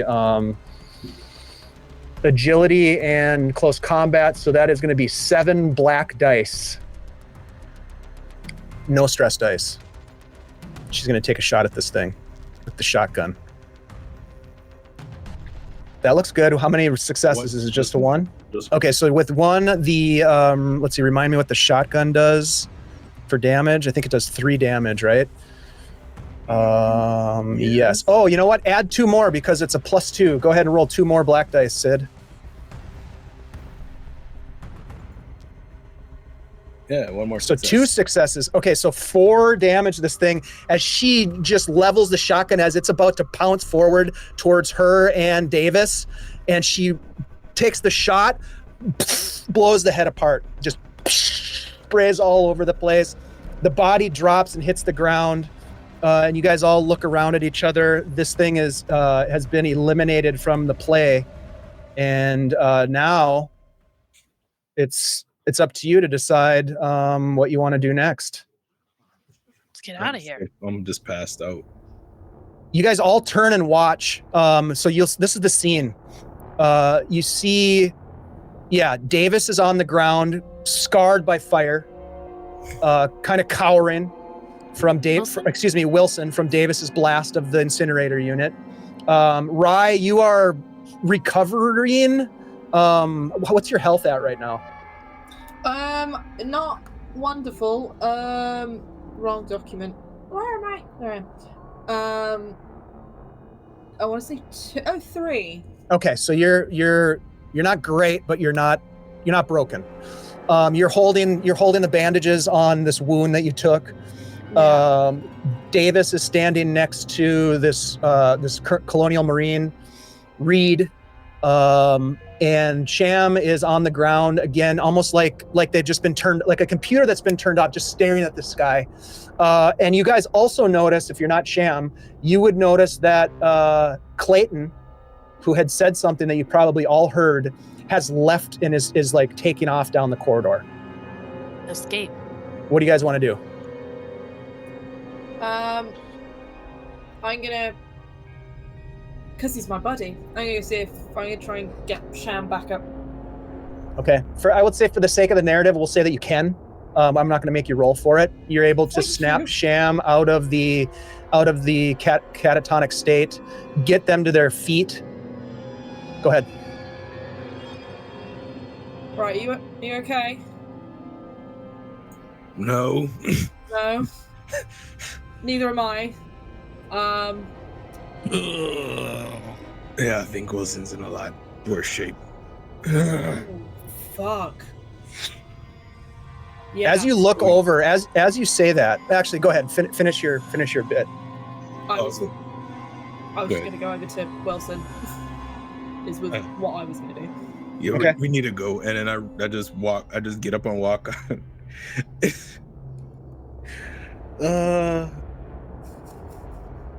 I look over at the body samples.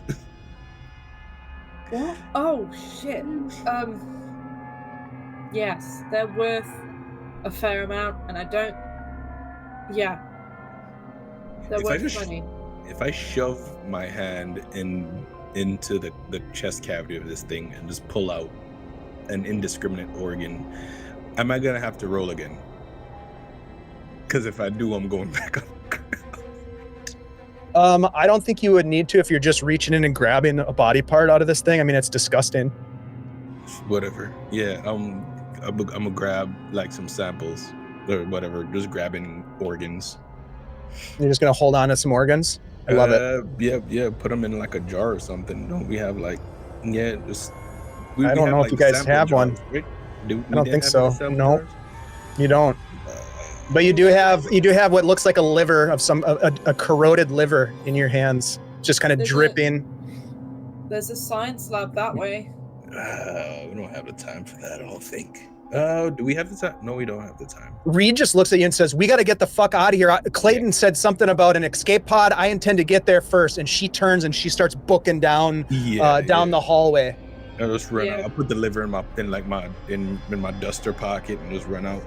Yeah, I'm gonna. Gross. I'm going after. All right, so you're running. Davis, what are you doing? Are we helping Wilson?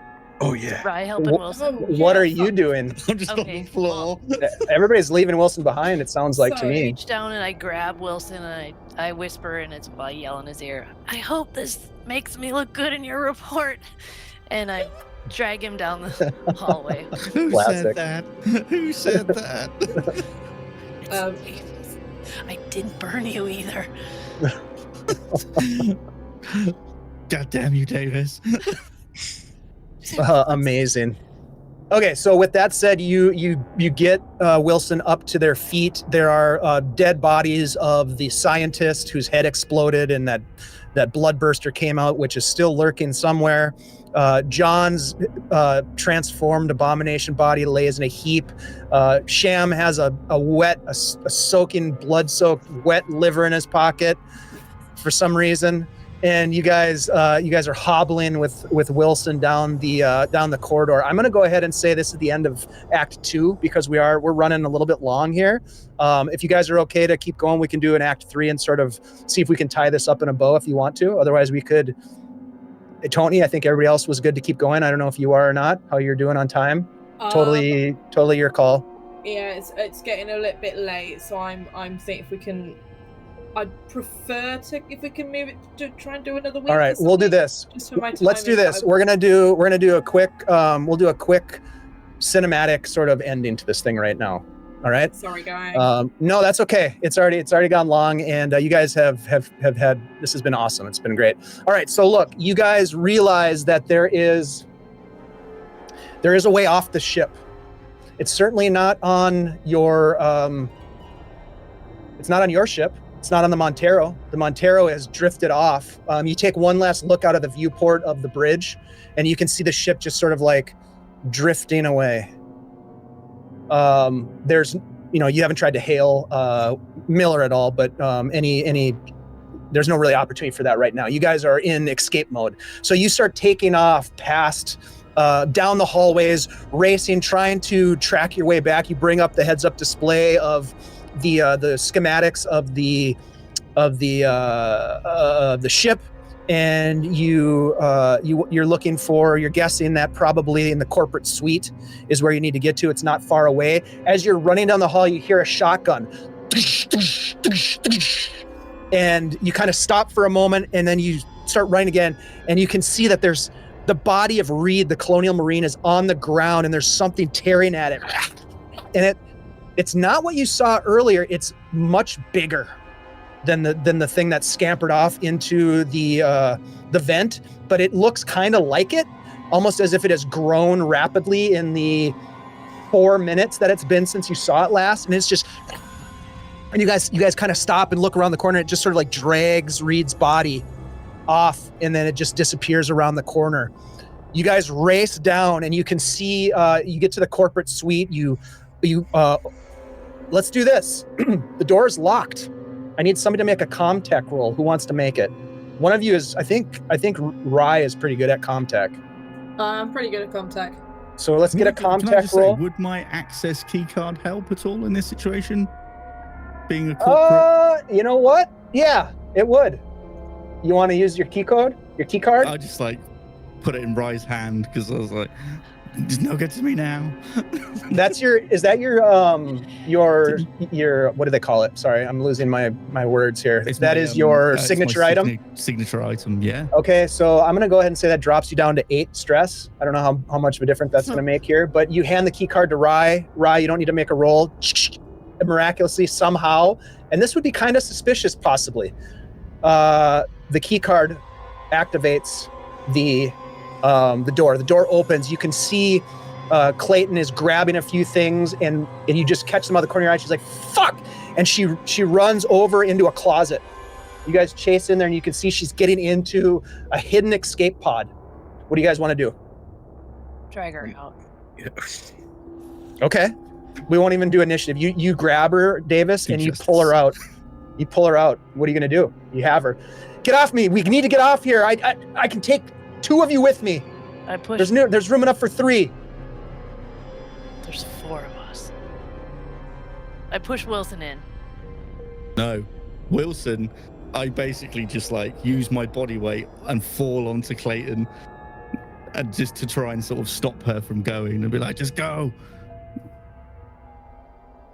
Give me a, you know what, Shiv? Give me a, what do they call it? Close range combat. Manipulation? Yeah, sure. Yeah, what is it called? Close combat. Close combat And with my 8 stress. Yep. You're at 8, I think, because you used your signature item. Oh, okay. Oh, lovely. Right, let me do that again then.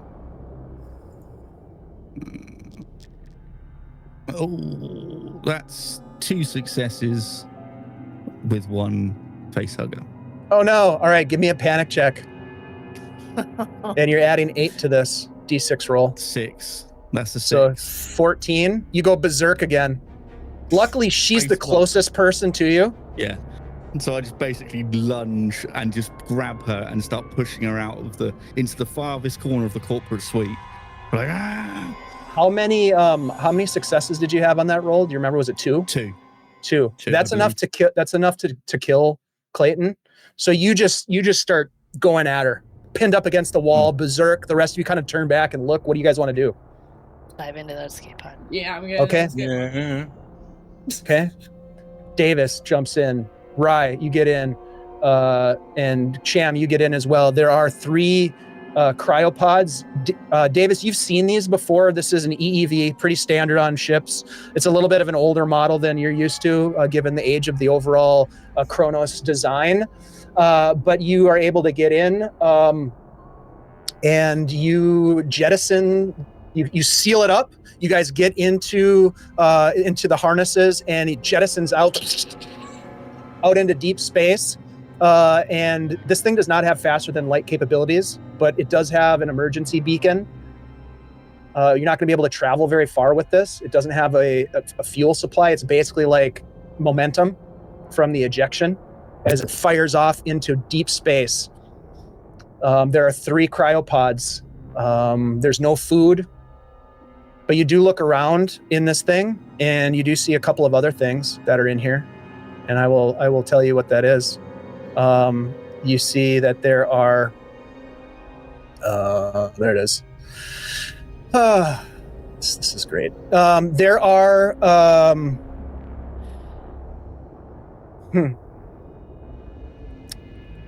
there are a stack of large sample jars that have these blood bursters inside of them.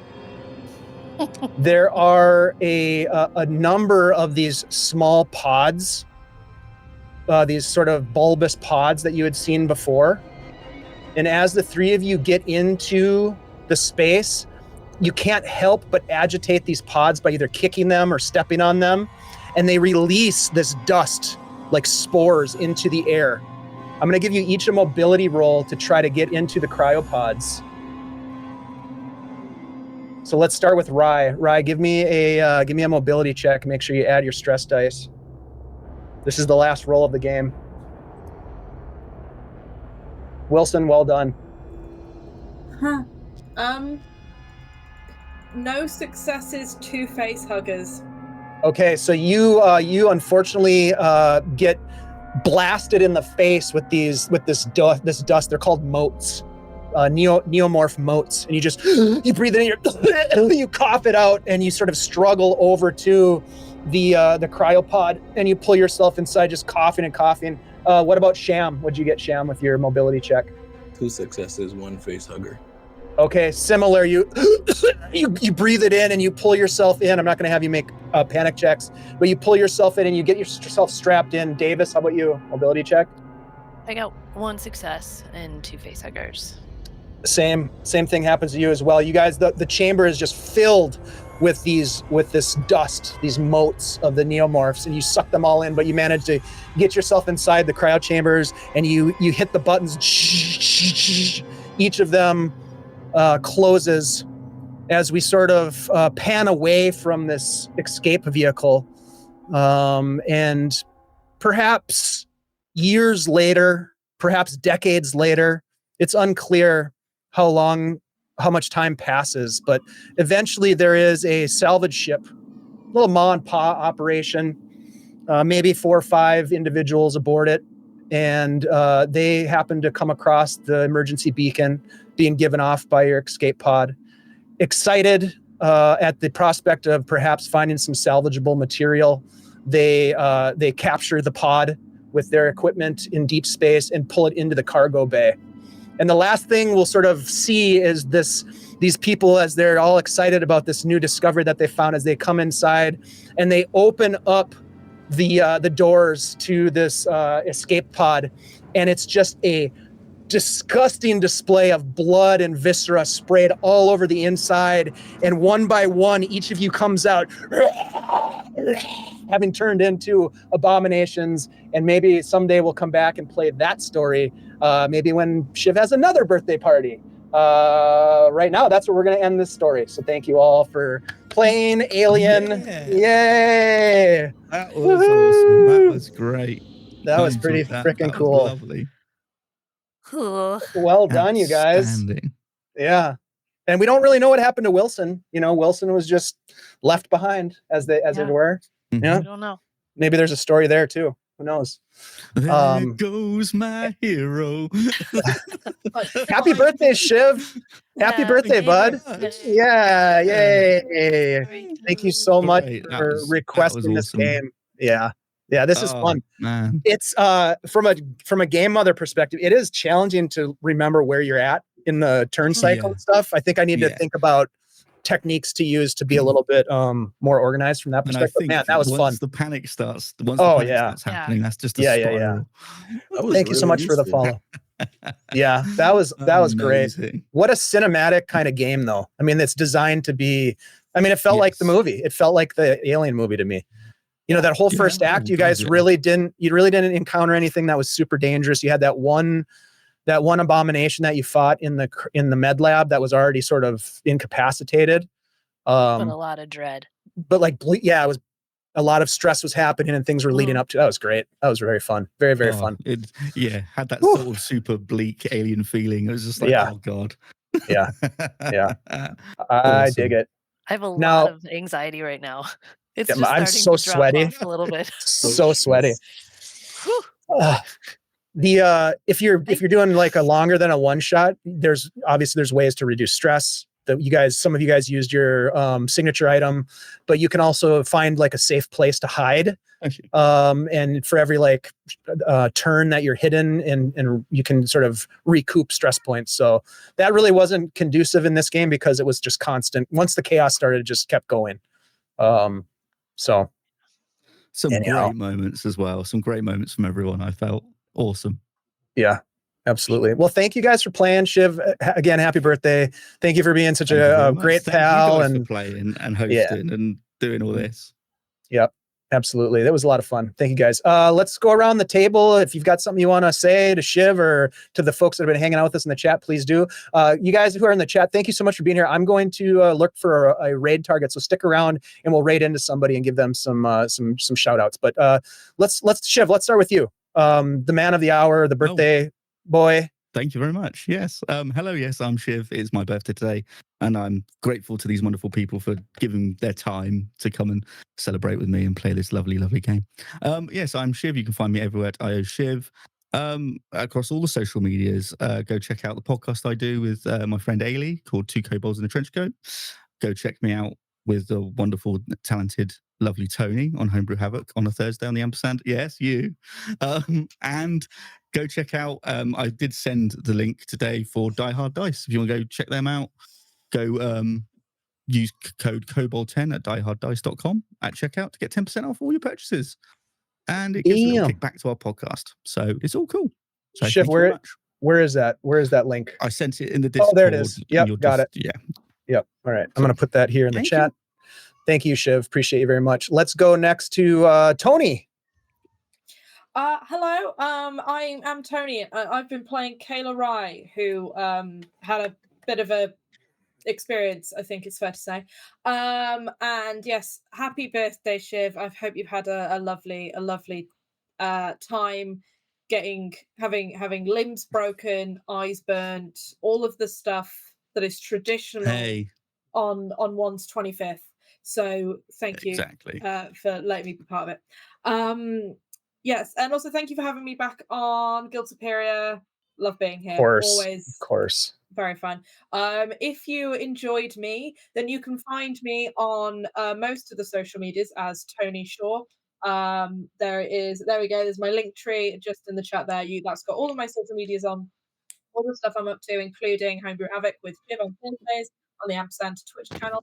Also, speaking of that particular stream, Homebrew Havoc, I created if you're a D&D fan, I created and built a subclass for paladins called Oath of the Ancestor, which is basically a paladin, but instead of getting all of your like powers and magical abilities from the gods, you get it from like the spirits of your ancestors and, you know, ancient ancestors and stuff. So so you can have all the fun of the paladin subclass without necessarily, if you didn't necessarily want to go into like the religion stuff or gods or deities for whatever reason, then it's quite a nice option for you. And that is available on my Ko-fi for a small fee because I got to pay me rent and it's life expensive. For £2.50. I don't know how that converts into dollars, but it's not much, I don't think. But yeah, if you'd like that. Also, it's in its standard, you know, how the like paper parchment-y version, and there's also a screen reader and dyslexic friendly version as well. Oh, comes nice. together, all part of the same package. So I like about including the $3. accessibility. $3. The accessibility thing is huge, so I appreciate you doing that. Thanks for doing that, Tony. You always have a spot here, Tony, to play games, or if you want to run a game here sometime, you know you're welcome. So let's just chat. I love playing games with you. You're very fun. Let's go next to Sid. Sid, it's been great having you in these games the last couple of weeks and playing. I think we'll see you in a couple of weeks as well. I'm back on another one shot. But yeah, tell us. I don't know. Say anything. Tell us anything you want. You got the floor, man. Well, I have this floor here for sale. 99 cents per square foot. But Ooh. hey, it's again, I'm Sid. You can find me on the interwebs at _Sundance340. It's always a pleasure to be here, you know, playing games and, you know, trying to make it out alive. And, you know, that second act there was real helpful. What I bring to the table. If you're looking for, you know, somebody to just, you know, freeze and basically pass out for half the session on your table, you can just, you know, hit me up. It's on your resume now. Yeah, give me an invite and I'll play that character for you. But yeah, I'll be back here in the next few weeks, sometime in September, one of those days. And then other things. Oh, question for you, Dave. If how likely was I to be made into a abomination if I was an android? You wouldn't have been. It wouldn't have happened, and that would have been the reveal that would have occurred if you would have taken. You always took this like weird damage. It didn't really. We never got to see that. So, spoiler alert: Sham was an android, secret android, with a different set of personal with a different set of agendas. So, it wouldn't have been able to make you into an abomination. But he wanted to eat. Yeah, I mean, there's still some food to eat, but you know, sometimes you got to eat. Yeah, you got to have milk with your Cheerios. Exactly. God, no. The milk is sometimes you need, you know, motor oil with your computer chips or whatever androids eat. Hell yeah. Well, thanks for being here. I got your Instagram link in the chat for people to connect with you. Please do that. Sundance is great and does a lot more than just play catatonic characters, although you do that very well as well. So thank you for that. It's a talent, you know? Yeah.